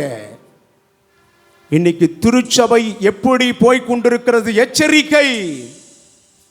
இன்னைக்கு சாத்தானானவன் கொண்டு வருகின்ற ஒரு காரியம் என்ன தெரியுமா? கள்ள உறவு. மனைவிக்கு தெரியாமல் கணவனும், கணவனுக்கு தெரியாமல் மனைவியும், பெற்றோருக்கு தெரியாமல் பிள்ளைகளும் செய்து கொண்டிருக்கின்ற காரியங்கள் எத்தனை! வேதனையோடு சொல்றேன், வேதனையோடு சொல்றேன். எல்லா திருச்சபையும் அழிவதற்கு காரணம் இது ஒன்று. நம்முடைய சிந்தனை எப்படி இருக்கிறது? வெளியில பார்க்கறதுக்கு ஐயா ரொம்ப பரிசுத்தமான இருக்கான் ஐயா, ஆனா அவனுடைய சிந்தனை எப்படி இருக்கிறது? எச்சரிக்கை. ஆலயத்திலிருந்து பேசுகிறேன். எச்சரிக்கை. நம்முடைய சிந்தை எப்படி இருக்கிறது? கள்ள உறவின் நிமித்தமாக திருச்சபைகள் இன்னைக்கு கெட்டு போய் கொண்டிருக்கிறது. கொஞ்சம் யோசிச்சு பாருங்க, நம்முடைய நடவடிக்கை எப்படி இருக்கிறது? நான் எந்த தப்புமே பண்ணவே மாட்டேன். தப்பு பண்றதுக்கு உனக்கு வாய்ப்பு வரல.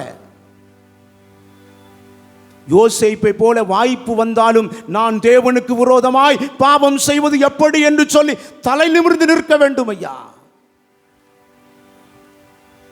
எனக்கு வாய்ப்பு வந்துருச்சியா, நான் வழி விலகிட்டேன். எத்தனை பேர் சொல்லிக்கிட்டு இருக்காங்க? ஆண்டவர் எல்லாவற்றையும் பார்த்து கொண்டிருக்கிறான். அடிக்கடி கடிந்து கொள்ளப்பட்டும் தன் பிடரியை கடினப்படுத்துகிறவன் சகாயமின்றி சடுதியில் நாசமடைவான். எச்சரிக்கை. ஆண்டவருடைய வார்த்தை சொல்லுகிறது, நான் சொல்லவில்லை.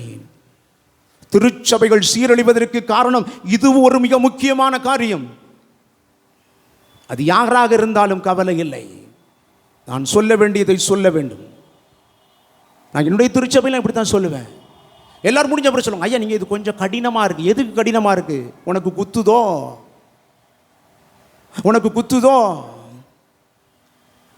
ஆண்டவருக்கு முன்பதாக நாம் எப்பொழுதும் பரிசுத்தவான்களாக இருக்கணும். ஐயா நீங்கள் ரொம்ப பரிசுத்தமாக இல்லை, ஆனால் பரிசுத்தமாவதற்கு நாம் முயற்சி செய்ய வேண்டும். ஐயா ஒருத்தன் சாக்கடையில் விழுந்து கிடக்கிறவனை அவன் எந்திரிச்சு வர்றது முயற்சி செய்யலாம், ஆனால் சாக்கடையிலே விழுந்து கிடப்பதற்கு நாம் ஆசைப்படக்கூடாது. தவறி விழுந்து விட்டாய் என்றால் எழுந்து விட வேண்டும். சாக்கடை எனக்கு நல்ல சுகமாக இருக்கு, அழிந்து போவாய். எச்சரிக்கை. யோசேப்பினுடைய வாழ்வு நமக்கு ஒரு முன்மாதிரியான வாழ்வுக்கு. நேற்று நான் கேட்டேனே, குடும்பம் எப்படிப்பட்ட 4 காரியத்தை சொன்னேன். என்ன சொன்னேன்? மகிழ்ச்சியாக இருக்கணும், அன்பாக இருக்கணும், விசுவாசமாக இருக்கணும், மாதிரியான வாழ்க்கை யோசேப்பு. ஏனென்றால் தேவனுக்கு விரோதமாய் பாவம் செய்வது, பாவத்தை விட்டு தூரமாய் போனவன். ஐயா கொஞ்சம் யோசிச்சு பாருங்க. இயேசு கிறிஸ்து ஒரே ஒரு வார்த்தை சொன்னார் எல்லாரையும் பார்த்து, என்னிடத்திலே பாவம் உண்டென்று உங்களில் யார் என்னை. அப்போ இயேசு கிறிஸ்துவுக்கு முன்னடையாளமாக இருந்தான் என்று சொல்லி வேத வல்லுநர்கள் சொல்லுவது எவ்வளவு சரியாக இருக்கிறது. அப்போ கொஞ்சம் யோசித்து பாருங்க, பாவத்தை விட்டு தூரமாய் போனான். ஆனால் என்ன தெரியுமா, ஒரு காரியத்தை நல்லா தெரிஞ்சுக்கோங்க. நம்ம பாவத்தை விட்டு தூரமாக போனால் உடனே ஆசீர்வாதம் வரவே வராது, பிரச்சனை தான் வரும். பாவத்தை விட்டு தூரமாய் போனான். நடைபெற்ற காரியம் என்ன? வேகமாக சொல்லுகிறேன், சமயம் இல்லாதபடினாலே. அவன் மீது குற்றம் சாட்டப்பட்டது. செய்யாத தவறுக்காக அவன் சிறைச்சாலையிலே இருக்கிறான். அப்பொழுதுதான் அவனுடைய வாழ்வை குறித்து அவன் நிச்சயமாக அவன் யோசித்திருக்க வேண்டும். அந்த அதிகாரத்தினுடைய கடைசி வசனத்தை வாசிங்க, கடைசி 2 வசனத்தை வாசிக்கலாம் வேகமாக.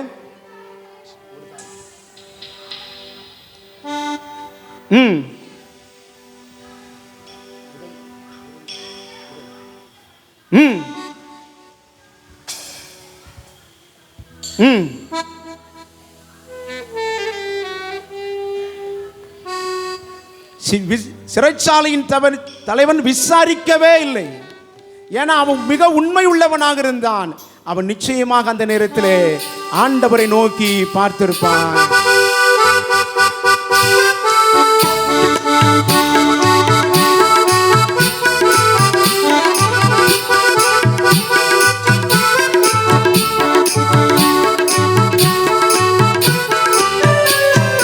உதவி வரும் என்று சொல்லி காத்திருந்தான்,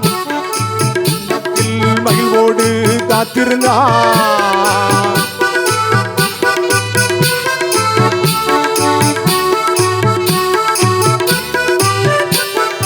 ஆனால் மறக்கப்பட்டானே, நன்மை செய்தோரு மறந்தாரே.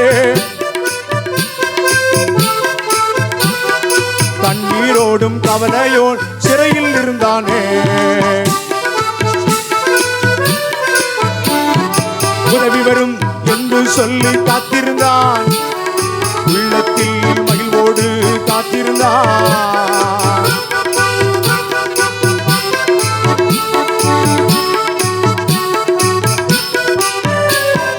கர்த்தர் மறக்கவில்லையே, கருணையோடு பார்த்தாரே. தயவையும் கிருபையும் நிறைவாய் பொழிந்தாரே. உதவி வரும் என்று சொல்லி காத்திருந்தான், உள்ளத்தில் மகிழ்வோடு காத்திருந்தான்.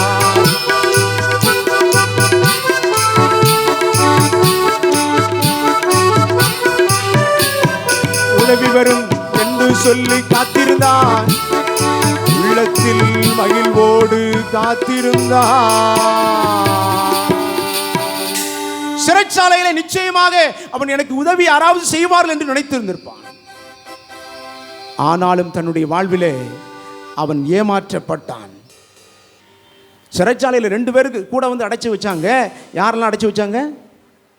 பானபாத்திரக்காரன், சுயம்பாகி. அவன் எனக்கு ஏதாச்சும் நன்மை செய்வான். அர்த்தம் சொன்னாங்க, வெளியே போயிட்டாங்க, ஒருத்தன் இறந்து போனாங்க. இந்த பானபாத்திரக்காரன் நிச்சயமா எனக்கு உதவி செய்வான்னு நினைச்சான். யார் நினைச்சான்? நடந்தது என்ன? நடந்தது என்ன? 40ஆம் அதிகாரம் கடைசி வசனத்தை கொஞ்சம் வேகமா வாசிங்க.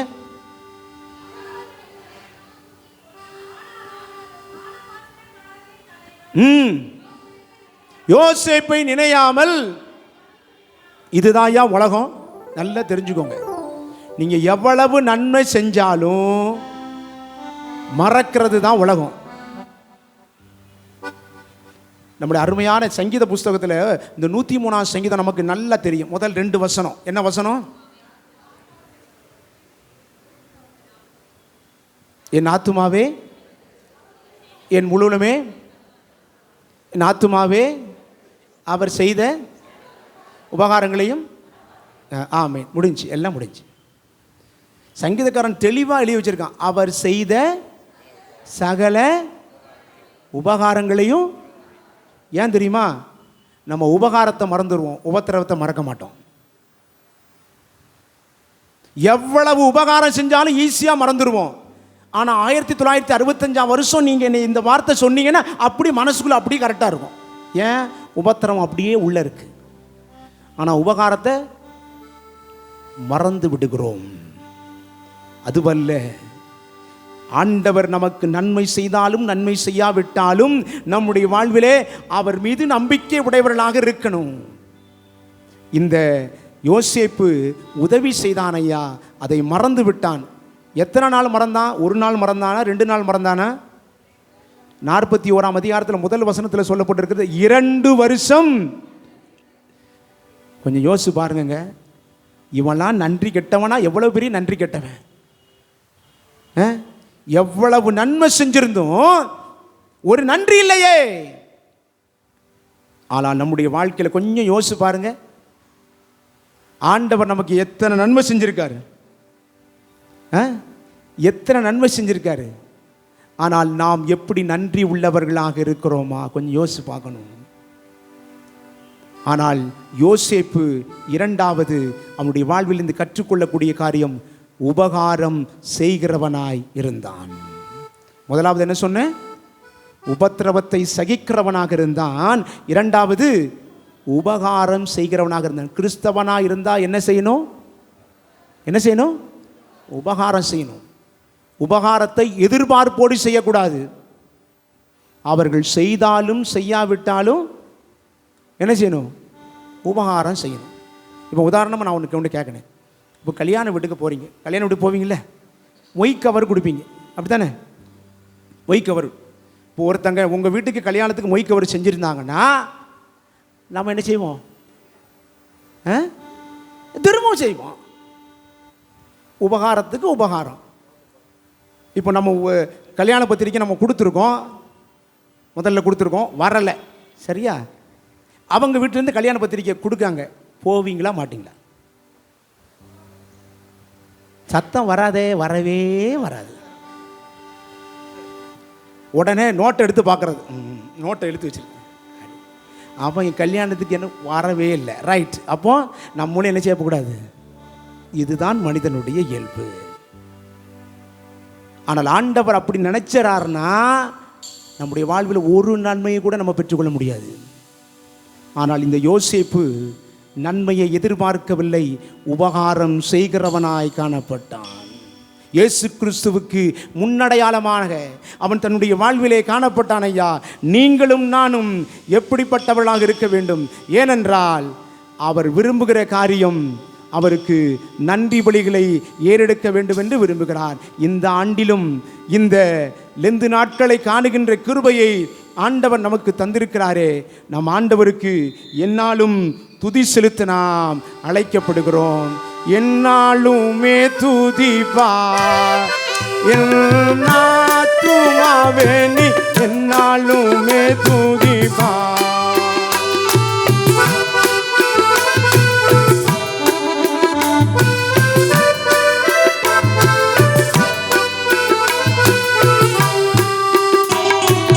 எத்தனையோ கிருபை உயிர்க்கு செய்தாரே எத்தனையோ கிருபை.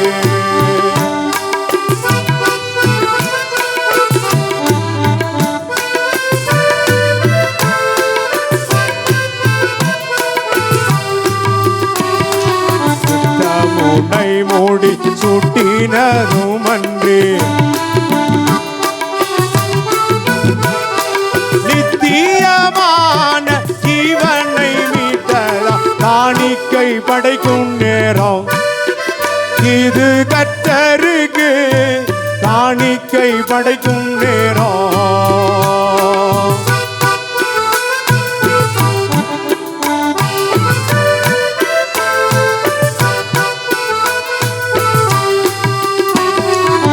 உற்சாகமாய் கொடுத்து ஆசி பெறுவோமே,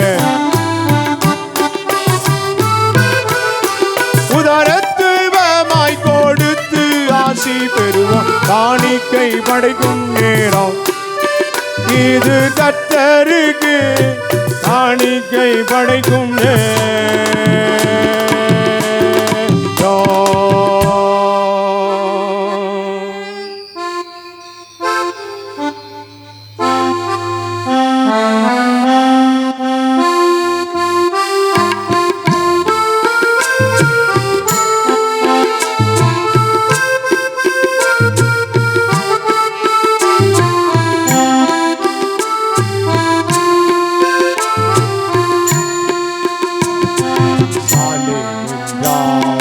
சங்கையின் ராஜா சுவாமி வாருமே, இந்த தாரணி மீதினில் ஆளுகை செய்திட சதுதி வாருமே.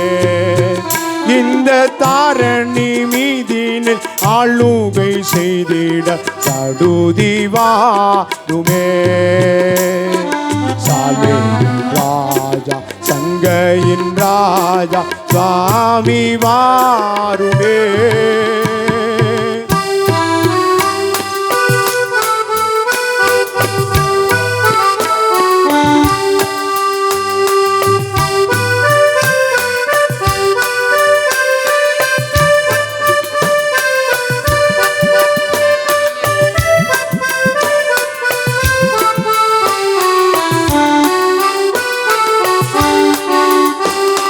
சீக்கிரம் வருவோம் என்று உரைத்து போன செல்வகுமாரனே,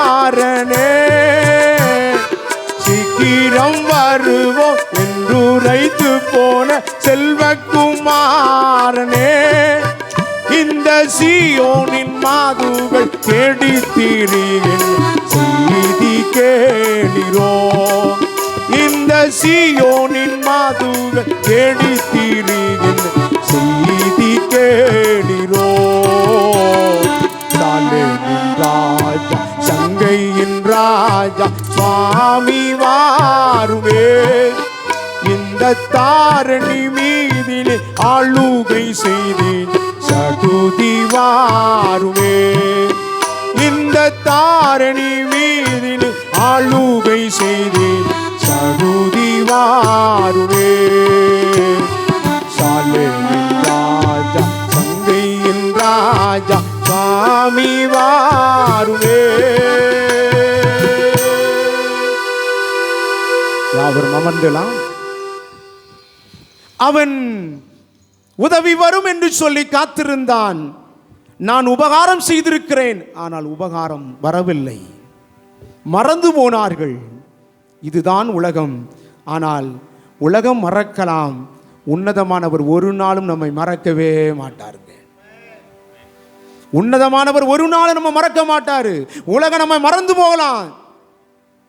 ஏனென்றால் அவரை குறித்து சொல்லப்பட்டிருக்கிறது எபிரேயர் 13ஆம் அதிகாரம் 8ஆம் வசனத்திலே, இயேசு கிறிஸ்து நேற்றும் இன்றும் என்றும்.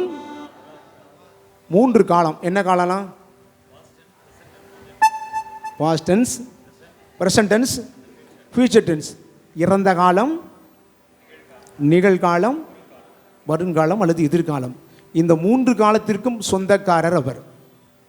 ஆகையினால்தான் நேற்றும் இன்றும் என்றும். 3 காரியங்கள். அவர் நேற்றும் இன்றும் என்றும் மாறாதவராய் நம்முடைய வாழ்வில் இருக்கிறபடியால்தான் நம்ம வண்டி ஓட போயிட்டு இருக்கு. அவர் மட்டும் மாறி மாறி பேசினாருன்னா வச்சுக்கோங்க, நீங்களும் நானும் இங்கே இருக்கவே முடியாதுங்க. ஆனால் நம்ம இன்னைக்கு ஒன்று பேசுவோம், நாளைக்கு சொல்லுங்க, நாளைக்கு ஒன்று பேசுவோம், நாளை கழிச்சு இல்லவே இல்லைன்னு சொல்லுவோம். ஏன்னா நம்ம வழக்கம் அப்படித்தான். ஏனென்றால் அவர் பொய் சொல்ல ஒரு மனுஷன் அல்ல, மனம் மாற. அப்போ நம்ம மனம் மாறிக்கிட்டே இருக்கு. இன்னைக்கு ஒன்று சொல்லுவோம் இப்படித்தான், நாளைக்கு இல்லைங்க ஆனால் அப்படி சொல்லவே இல்லை. இதுதான் மனிதனுடைய இயல்பு. ஆனால் அவர் ஒரு நாளும் அப்படி சொல்லவே மாட்டார். சொன்னா சொன்னது தான். அவர் சொல்ல ஆகும், கட்டளையிட, அதுதான் அவருடைய வார்த்தை. அந்த வார்த்தை நமக்குள்ளாக இருக்கும்போது நாம் உபகாரத்தை எதிர்பார்க்காமல் உபகாரம் செய்வோம். அதுதான் யோசேப்பு வாழ்க்கை. முதலாவது என்ன படிச்சோம்? அவனை பற்றி உபத்திரவத்தை சகிக்கிறவனாய் காணப்பட்டான். இரண்டாவது உபகாரம் செய்கிறவனாய் இருந்தபடியினாலே ஆண்டவர் அவனை உயர்த்தினார். சிறைச்சாலையிலிருந்து வேகமாக அழைத்து வரப்படுகிறான். ஐயா அழைத்து வரப்பட்டு பார்வோனுக்கு முன்பதாக நிறுத்தப்படுகிறான். வாசியுங்கள், ஆதியாகமத்தின் புஸ்தகம் 41ஆம் அதிகாரத்தில் சொல்லப்பட்டிருக்கிறது. 38ஆம் வசனம் கொஞ்சம் வேகமாக வாசிங்க. ஊழியக்காரரை நோக்கி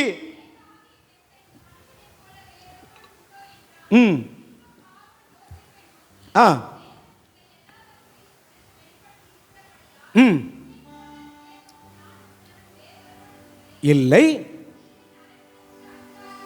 அதிகாரியா இருப்பாய்.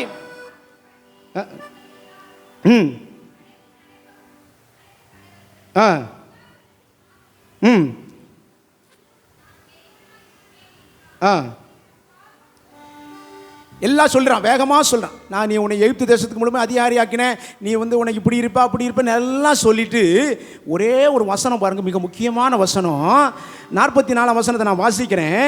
பின்னும் பார்வோன் யோசேப்பை நோக்கி, நான் பார்வோன், ஆனாலும் எகிப்து தேசத்தில் உள்ளவர்களில் ஒருவனும் உன் உத்தரவில்லாமல் கையையாவது காலையாவது. இப்படி நமக்கு மட்டும் இப்படி ஒரு அதிகாரம் கிடைச்சுன்னா நம்ம என்ன செய்வோம்?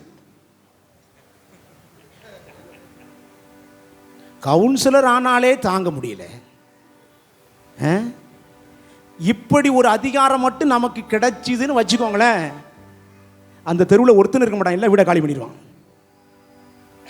நமக்கு மட்டும் இப்படி ஒரு அதிகாரம், என் உத்தரவு இல்லாமல் இந்த தெருவில் எவனும் வெளியே போகக்கூடாது, என்கிட்ட கேட்டு தான் போகணும்னு வந்துருச்சுன்னு வச்சுக்கோங்களேன் ஒரு அதிகாரம். என்ன செய்வாங்க? எல்லாம் வீட்டை வித்துட்டே போயிடுவான். இவன்கிட்ட இருக்கிறதுக்கு வேற எங்கேயாச்சும் போயிடலாம்.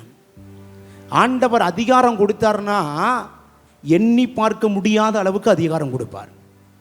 அதுதான் சொல்லப்பட்டிருக்கிறது. அவர் ஆராய்ந்து முடியாத பெரிய காரியங்களையும் எண்ணி முடியாத அதிசயங்களையும் செய்கிறார். அவனுடைய வாழ்க்கையில உயர்வு வந்த பிறகு அடுத்த வசனம் என்ன சொல்லுகிறது? வாசிங்க. பார்வோன் ஒரு பெயரையிட்டு ஓன் பட்டணத்து ஆசாரியனாகிய பிராவின் மகளாகிய ஆஸ்நாத்தை, அங்கு மகிழ்ச்சிகரமான திருமண வாழ்வும் இருந்தது. மகிழ்ச்சி, சரியா? மகிழ்ச்சிகரமான திருமண வாழ்வு. என்ன வாழ்வு? ஐயா ஒருத்தரும் வாயை திறக்க முடியும். யாராச்சும் மகிழ்ச்சிகரமான ஏயா அதை பிடிச்சி ஞாபகப்படுத்துறீங்க? இன்னைக்கும் போய் நாங்களே கஸ்தி நாட்டில் இன்னைக்கும் போய் அதை போய் ஞாபகப்படுத்துறீங்க. ஏங்க இந்த புதுசாக கல்யாணம் முடிச்சவங்க இருக்காங்க பார்த்தீங்களா? இந்த புதுசாக கல்யாணம் முடிச்சு கொஞ்ச நாள் ஆன பிறகு இந்த மனைவி ஊருக்கு போவாங்க தெரியுமா? மனைவிக்கு ஊருக்கு போகும்போது பயங்கர சந்தோஷமா இருப்பாங்க, கடுமையான சந்தோஷம். இது எனக்கு எப்படி தெரியும்னா, நான் பயிற்சி ஆவதற்கு முன்பதாக, இறையில் படிப்பதற்கு முன்பதாக ஒரு ஊரில் நான் என்னை சபை ஊழியராக இருந்தேன். அப்போ சபை ஊழியர் இல்லத்திலிருந்து ஒரு 4 வீடு தள்ளி ஒரு வீட்டில் அப்போவுமே அந்த வீட்டில் நல்ல பெரிய பெரிய பாக்ஸ், இதை மாதிரி பெரிய பெரிய பாக்ஸ்லாம் வச்சு பாட்டு சத்தமாக வைப்பாங்க, பயங்கரமாக பாட்டு சத்தமாக வைப்பாங்க. அப்போ ஒரு நாள் என்ன ஆச்சுன்னா, காலையில் கிட்டத்தட்ட ஒரு 5:30 மணிக்கெலாம் பாட்டு வச்சுருவாங்க. பாட்டுனா சத்தமாக பாட்டு வைப்பாங்க. அன்னைக்கு பார்த்தீங்கன்னா காலையில் ஒரே பாட்டு கிட்டத்தட்ட ஒரு 8-9 தடவை அந்த பாட்டு ஓடிச்சு. என்ன பாட்டு தெரியுமா? ஆண்டவர் படைத்த வெற்றியின் நாள் இது, இங்கு அகமகிழ்வோம் அக்கள்ளிப்போம் அல்லேலூயா பாடுவோம்.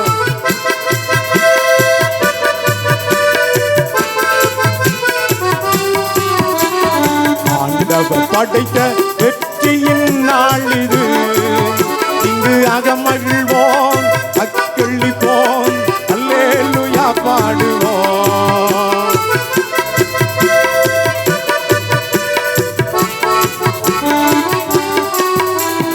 அல்லேலூயா தோல்வி இல்லை, அல்லேலூயா வெற்றி உண்டு.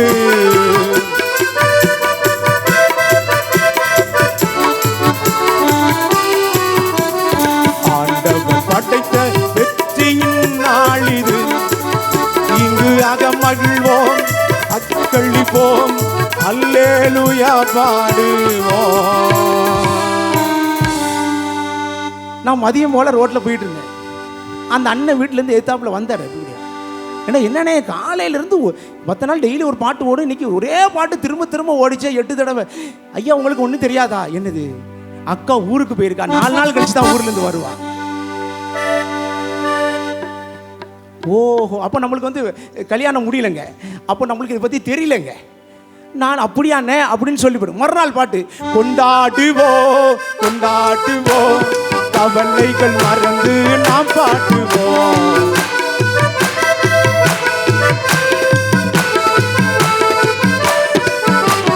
இயேசு ராஜா வந்திருக்கிறார், எல்லோரும் கொண்டாடுவோம் கைதட்டி நாம் பாடுவோம்.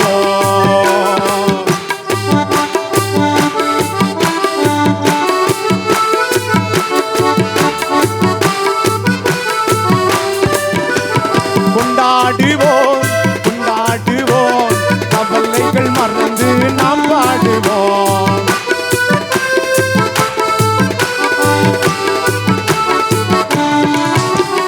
இயேசு ராஜா வந்திருக்கிறார், எல்லோரும் கொண்டாடுவோம் கைதட்டி நாம் பாடுவோம். இந்த பாட்டு ஒரு 5-6 தடவை ஓடிச்சு. அப்போ நான் நினச்சிக்கிட்டேன், ரைட்டு இன்னைக்கு அக்கா ஊர்லேருந்து வரல, அண்ணன் மகிழ்ச்சியாக இருக்கார். அப்போ அன்றைக்கி சாயங்காலமும் கேட்டேன், என்னென்ன பாட்டு ஓடிச்சு? ஆமாம், இன்னும் 2 நாள் கழிச்சு தான் ஊர்லேருந்து வரேன்னு சொல்லியிருக்கா. அப்படியானா ரொம்ப மகிழ்ச்சி. ஆனால் பாருங்கள், மறுநாள் காலையில் 5 மணிக்கு பாட்டு அப்படியே டோட்டலாக சேஞ்ச் ஆயிடுச்சுங்க. துன்பங்கள் தொல்லைகள் உன்னை சூழ்ந்து கொண்டாலோ, துன்பங்கள் தொல்லைகள் உன்னை சூழ்ந்து கொண்டாலோ, அன்பர் உன்னை தேற்றும் நேரம் ஆனந்தமல்லோ.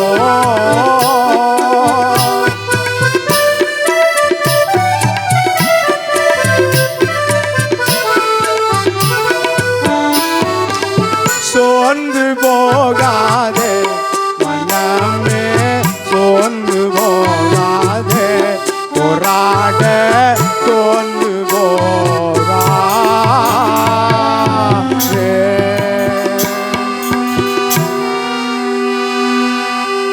நான் அன்னைக்கு காலையிலே பார்த்தேன் அண்ணனை வீட்டு வாசல் நின்றுட்டு இருந்தார். ஏன்னா என்னன்னே பாட்டே சேஞ்ச் ஆயிடுச்சு.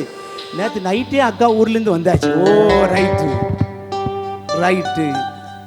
கல்யாணமான புதுசில் இருக்கின்ற அன்பு வித்தியாசமானது. ஆனால் கடைசி வரைக்கும் அந்த அன்பிலே நாம் நிலைத்திருக்க வேண்டும் ஐயா. இந்த கல்யாணமான புதுசுலங்க இந்த அக்காமாரெலாம் வீட்டுக்கு போகிறதுக்கு ரொம்ப ஆர்வமாக இருப்பாங்க. எங்கள் வீட்டுக்கு போகிறதுக்கு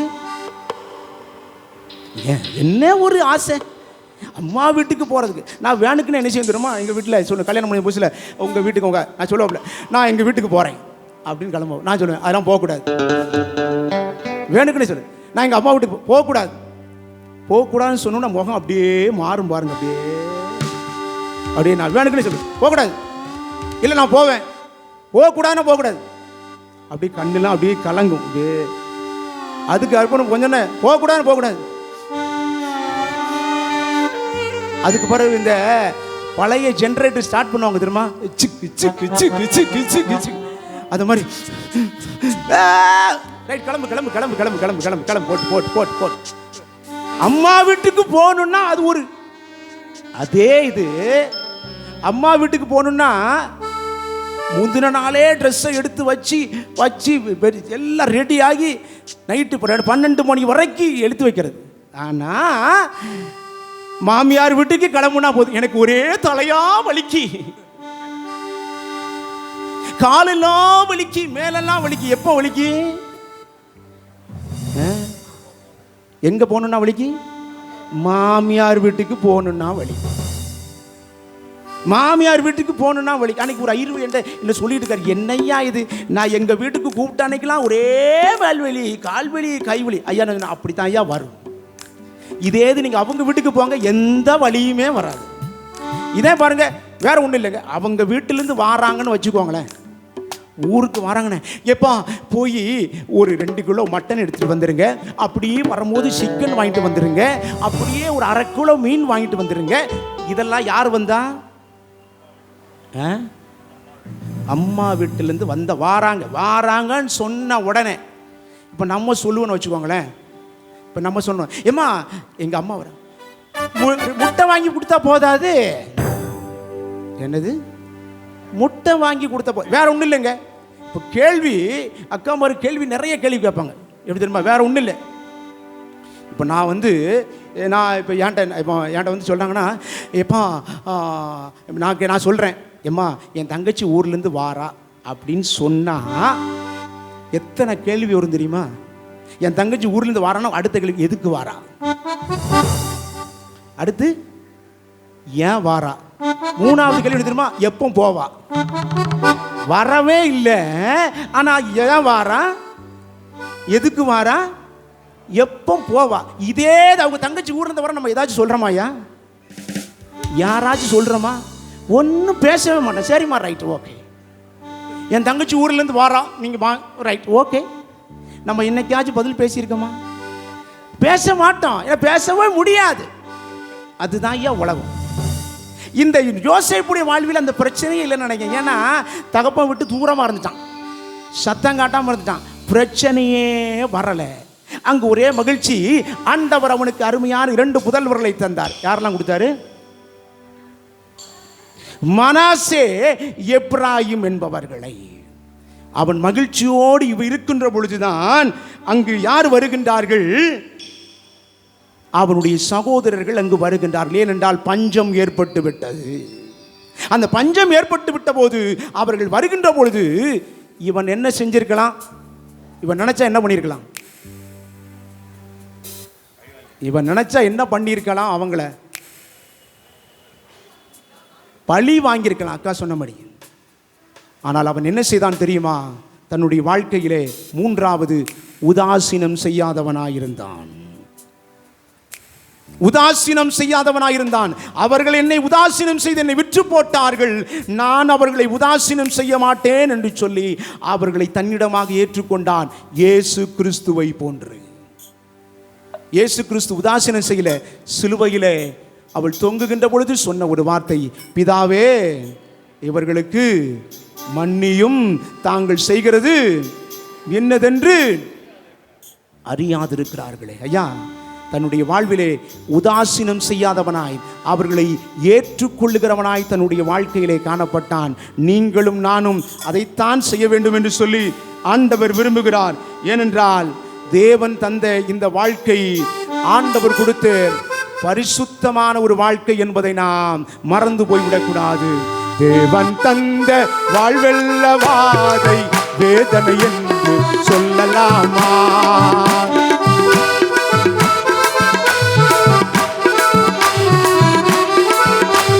சொல்லலாமா? நீங்கள் சொல்லலாமா? பேசலாமா? நீங்க பேசலாமா?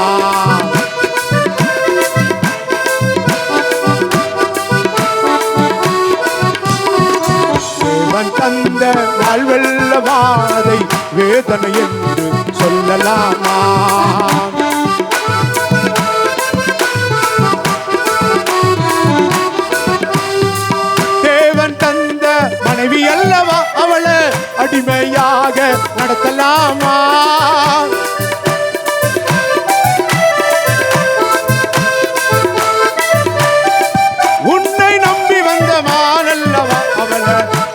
கசந்து விட்டலாமா?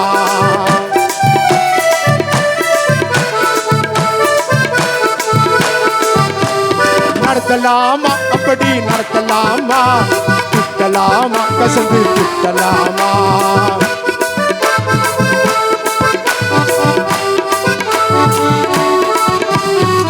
தேவன் தந்த வாழ்வெல்ல வாதை வேதனை என்று சொல்லலாமா?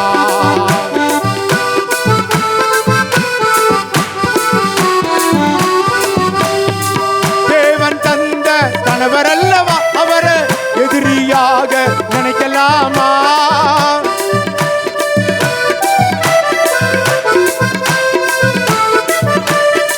பாசம் நிறைந்த புருஷன் அல்லவா அவரை எதிர்த்து எதிர்த்து பேசலாமா?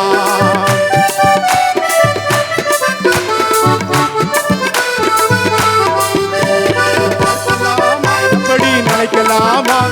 பேசலாமா? எதிர்த்து பேசலாமா?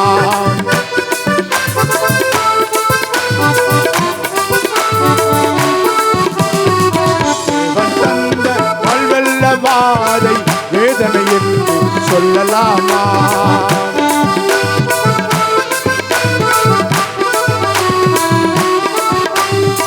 தேவன் தந்த தாயல்லவா அவரை தனியே ஒதுக்கி தள்ளலாமா?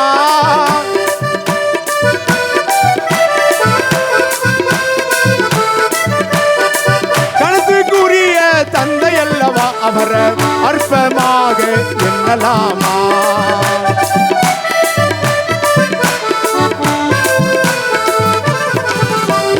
தள்ளலாமா? ஒதுக்கி தள்ளலாமா? எண்ணலாமா? இப்படி எண்ணலாமா?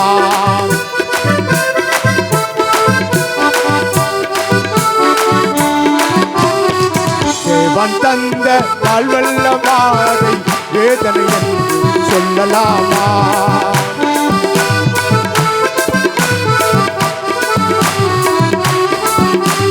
சொல்லலாமா? இப்படி சொல்லலாமா? பேசலாமா? இப்படி பேசலாமா?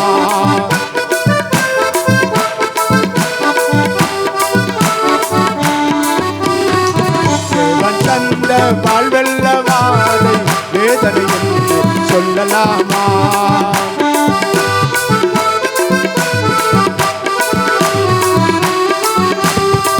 தேவன் தந்த வாழ்வெல்ல வாதை வேதனை என்று சொல்லலாமா? யோசேப்பு தன்னுடைய வாழ்க்கையில தேவனை எந்த விதத்திலும் குறை சொல்லவில்லை.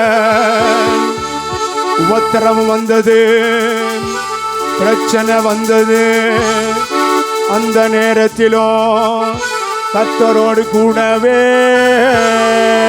இருந்தான். உங்களுடைய என்னுடைய வாழ்க்கையிலும் பிரச்சனை வரும்போது நான் எப்படி இருக்கோம்? ஆண்டவரை குறை சொல்லுகிறவர்களாக இருக்கிறோமா? அல்லது யோபை போன்று அவர் என்னை கொன்று போட்டாலோ அவர் மீது நம்பிக்கை வைப்பேன். யோபு சொன்னான், அவர் என்னை கொன்று போட்டாலும் அவர் மீது நம்பிக்கை வைப்பேன். பிரச்சனை வரும்போது ஆண்டவரை விட்டு தூரமாய் போகிறவன் கிறிஸ்தவன் அல்ல, பிரச்சனையிலும் நிலைத்து நிற்பவனே உண்மையான கிறிஸ்தவன். இன்னைக்கு அதுதான் ஆண்டவர் விரும்புகிற காரியம். இனி வருகின்ற காலங்கள் கொடிய காலங்களாக இருக்கிறது. பிரச்சனைக்குரிய காலமாகவே இருக்கும். அந்த பிரச்சனையின் மத்தியிலும் நம் ஆண்டவரிலே நிலைத்து நிற்க வேண்டும். பைபிள் அதான் சொல்லப்பட்டிருக்கிறது, முடிவு பரியந்தம் நிலை நிற்பவனே ரட்சிக்கப்படுவான். இப்ப நீங்களும் நானும் முடிவு பரியந்தம் ஆண்டவருடைய வார்த்தையிலே நிலைத்து நிற்க வேண்டும். யோசேப்பினுடைய வாழ்க்கை நமக்கு கற்றுக் கொடுக்கிற காரியம் என்ன தெரியுமா? அவன் உதாசீனம் செய்யாதவனாக இருந்தான். தன்னுடைய சகோதரர்களை நேசிக்க கூடியவனாக இருக்கிறான். அவர் கடைசி அதிகாரத்தில் 50ஆம் அதிகாரத்தில் பார்க்கிறோம், அவர்கள் அதில் சொல்லப்பட்ட காரியம் என்ன? அந்த சொல்லப்பட்ட சொப்பனங்கள் எல்லாம் நிறைவேறியது. அவனுக்கு முன்பதாக முகங்குப்புற விழுந்தார்கள். என்றைக்கு ஒருவர் உங்களை ஒதுக்கி தள்ளுகின்றார்களோ நீங்க கவலைப்பட வேண்டிய அவசியமே இல்லை. எங்களுடைய தூத்துக்குடி நாசிரியத்து திருமண்டலத்தில் சமூக நலத்துறை என்ற ஒரு துறை உண்டு. உங்க சமூக நலத்துறை இருக்கும். அந்த சமூக நலத்துறையில் அந்த எங்களுக்கு ஒரு கருப்பொருள் கொடுத்துருப்பாங்க. கருப்பொருள், அந்த கருப்பொருள் என்னன்னா, ஓரத்திலிருந்து ஒய்யாரத்திற்கு, ஓரத்திலிருந்து ஒய்யாரத்திற்கு கருப்பொருள் தான் சமூக நலத்துறை. ஏனென்றால் நாம் எல்லாம் ஓரம் கட்டப்பட்டிருக்கிறோம். ஆனால் ஒரு நாள் ஆண்டவர் நம்மை ஒய்யாரத்திலே வைப்பார். நாம் ஓரத்திலே நின்று கொண்டிருக்கிறோம் என்று சொல்லி நாம் கவலைப்பட்டு கொண்டிருக்கிறோம். யோசேப்பினுடைய வாழ்க்கை அப்படித்தான் இருந்துச்சு. சகோதரர்களால் புறக்கணிக்கப்பட்டான். பெற்றோரும் அவனை குறித்து கடும் கோபம் கொண்டார்கள். இஸ்மவேலிடத்திலே விற்கப்பட்டான். போத்திமார் வீட்டிலே அடிமையாக ஓரம் கட்டப்பட்டான். அந்த சூழ்நிலையிலும் தவறு செய்யாததினாலே தவறு செய்தான் என்று சொல்லி ஓரம் கட்டப்பட்டு சிறைச்சாலையில் இருந்தான். ஆனால் சிறைச்சாலையிலும் ஆண்டவர் அவனை ஆசீர்வதித்தார். பார்வோன் சொப்பனம் கண்டானையா, ஆண்டவர் அவனை சிறைச்சாலையில் இருந்து சிம்மாசனத்திற்கு அழைத்து சென்றார். அதுதான் நாம் ஓரத்திலே நான் இருந்து கொண்டிருக்கிறேன், என்னுடைய வாழ்விலே எந்த விதமான உயர்வும் இல்லை என்று சொல்லி கவலை கொண்டிருக்கிறீர்களா? கவலைப்படாதிருங்கள். ஓரத்திலிருந்து நிச்சயமாய் ஒரு நாள் ஆண்டவர் உங்களை ஒய்யாரத்திற்கு கொண்டு செல்லுவார். ஏனென்றால் நம்முடைய வாழ்விலே அவர் விரும்புகிற காரியம் என்ன? 3 காரியங்களை யோசேப்பினுடைய வாழ்க்கையிலே மூலமாக இன்று நாம் கற்றிருக்கிறோம். 3 காரியங்கள். என்ன காரியலாம்? ஃபர்ஸ்ட் என்ன சொன்னேன்? உபத்திரவங்களை சகிக்கிறவனாயிருந்தான். 2வது உபகாரம் செய்கிறவனாயிருந்தான். 3வது உதாசீனம் செய்யாதவனாயிருந்தான். நீங்களும் நானும் கிறிஸ்துவுக்குள்ளதாக நிலைத்திருக்கிறோம் என்று சொன்னால் இந்த காரியங்களை நம்முடைய வாழ்விலே கற்றுக்கொள்ளுகின்ற பொழுது ஆண்டவருக்கென்று உண்மையான சாட்சிகளாக வாழ்வதற்கு ஆண்டவர் தாமே நமக்கு எல்லா விதமான கிருபைகளையும் தயவையும் தந்து நம்மை ஆசீர்வதித்து வழிநடத்துவாராக.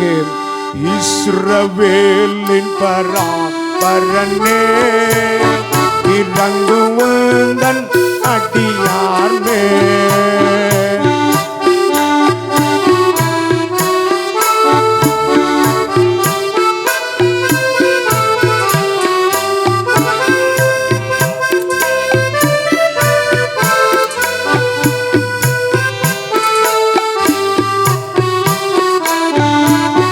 இஸ்ரவேலின் பராபரனே, இறங்குவந்தன் அடியார் மேல்,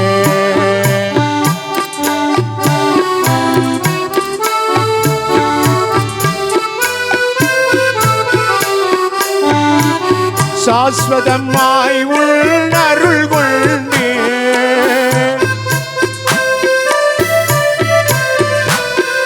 சுகமாய் ஜகத்தை ஆண்டருள்வாய்.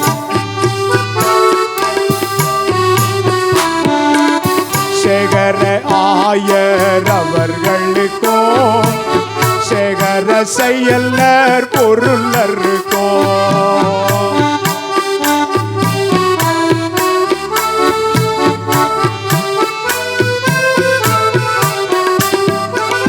சேகர கமிட்டி அங்கத்தினர்க்கோ,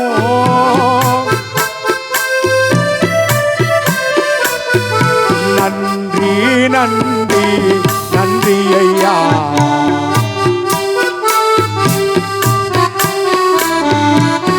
அன்போடு அழைத்த உள்ளங்களுக்கோ, அன்போடு உபசரித்த உள்ளங்களுக்கோ,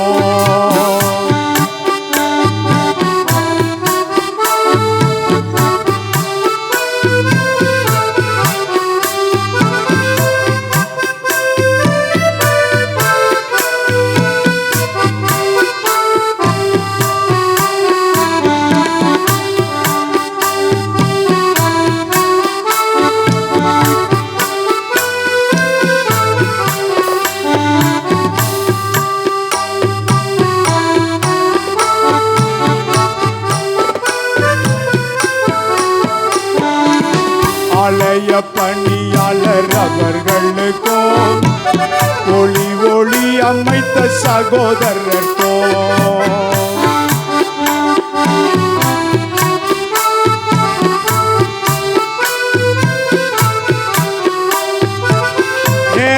செய்த சகோதரர்க்கும்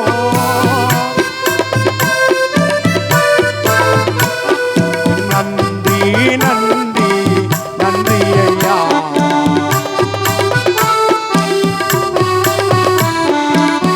ஆண்கள் பெண்கள் அனைவருக்கும் வாலிப ஆண்கள் பெண்களுக்கும்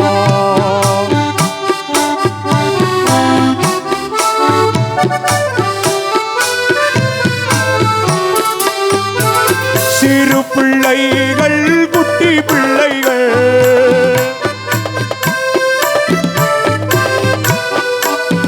அனைவருக்குமே நன்றி ஐயா.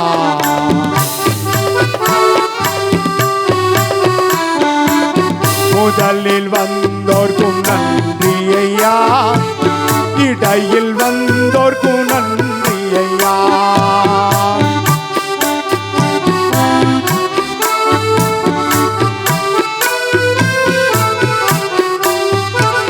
முடிவு மட்டும் இருந்தோருக்கும்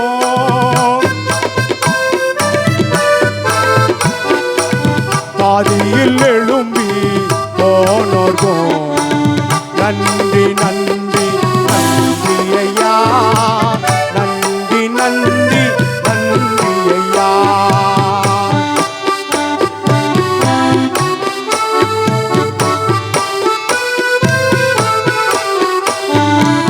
ரசித்து கேட்ட உள்ளங்களுக்கும் அசந்து தூங்கின உள்ளங்களுக்கும்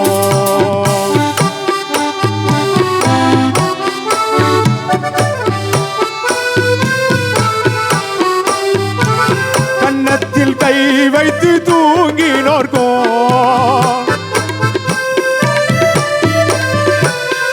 நன்றி நன்றி நன்றி ஐயா.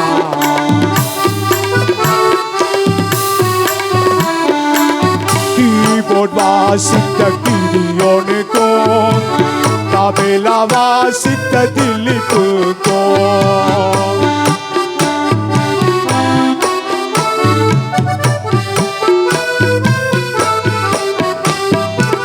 சாக்ஸ் வாசித்த சாமுக்கும்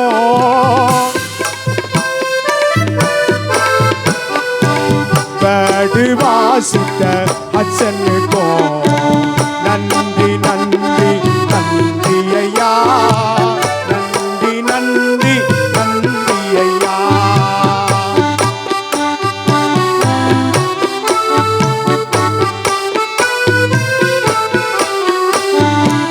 போகையிலோ இவர் வருகையிலோ பண்பாய் இவர்களை பாதுகாப்பாய்.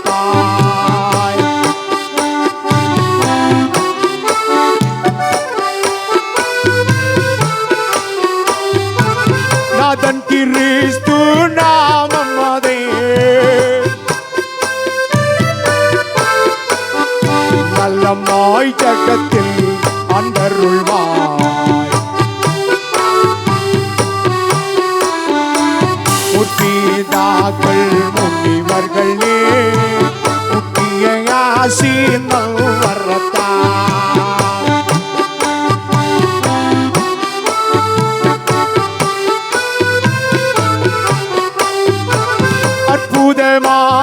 அற்புதமாயுவடியாரை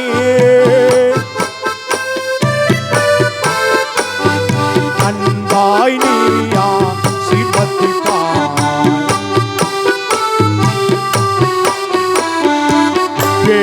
நாயகன் கவி கேட்டு எங்கும் ஆசீர்வாதம் பண்ணா.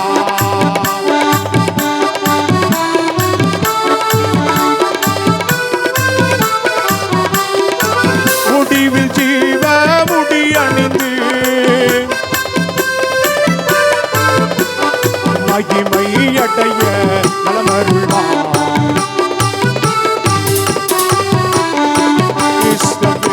பராவரனே இறங்குவன் மட்டியானே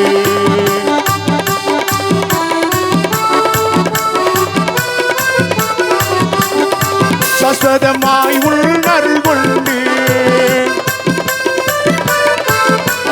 சுகமாய் ஜகத்தை அண்டருள்வார். இஸ்ரவேலின் பராபரனே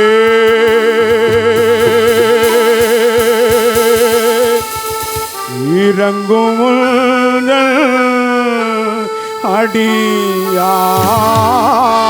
அடியார் சீரேசுநாதனுக்கு ஜெயமங்களம் ஏகநாதனுக்கு சுபமங்களம்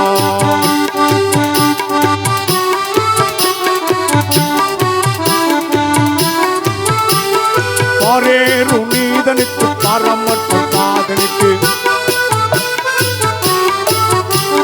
வேறேறு போதனுக்கு நித்திய சங்கீதனுக்கு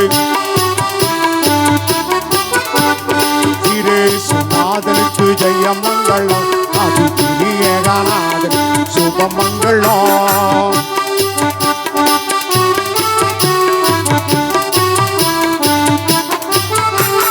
பத்து லட்சணத்தனுக்கு சுத்தனுக்கு மங்களம் பரமபதத்தனுக்கு நித்தனுக்கு மங்களம்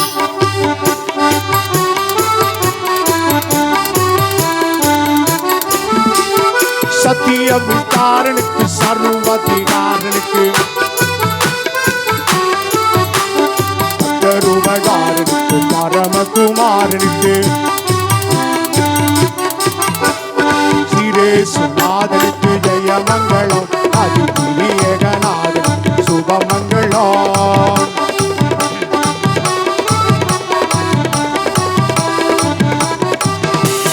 சாதம் நாடிய விந்தனுக்கு அந்தனுக்கு மங்களம் நாடு கூறிய தந்தனுக்கு சந்தனுக்கு மங்களம்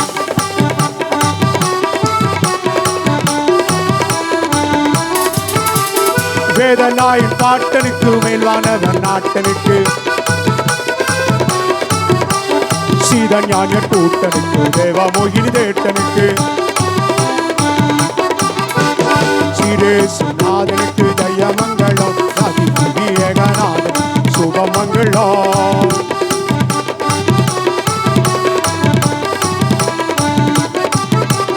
சீரேசுநாதனுக்கு ஜெயமங்களம் ஆதித்ய ஏகநாதனுக்கு சுபமங்களம்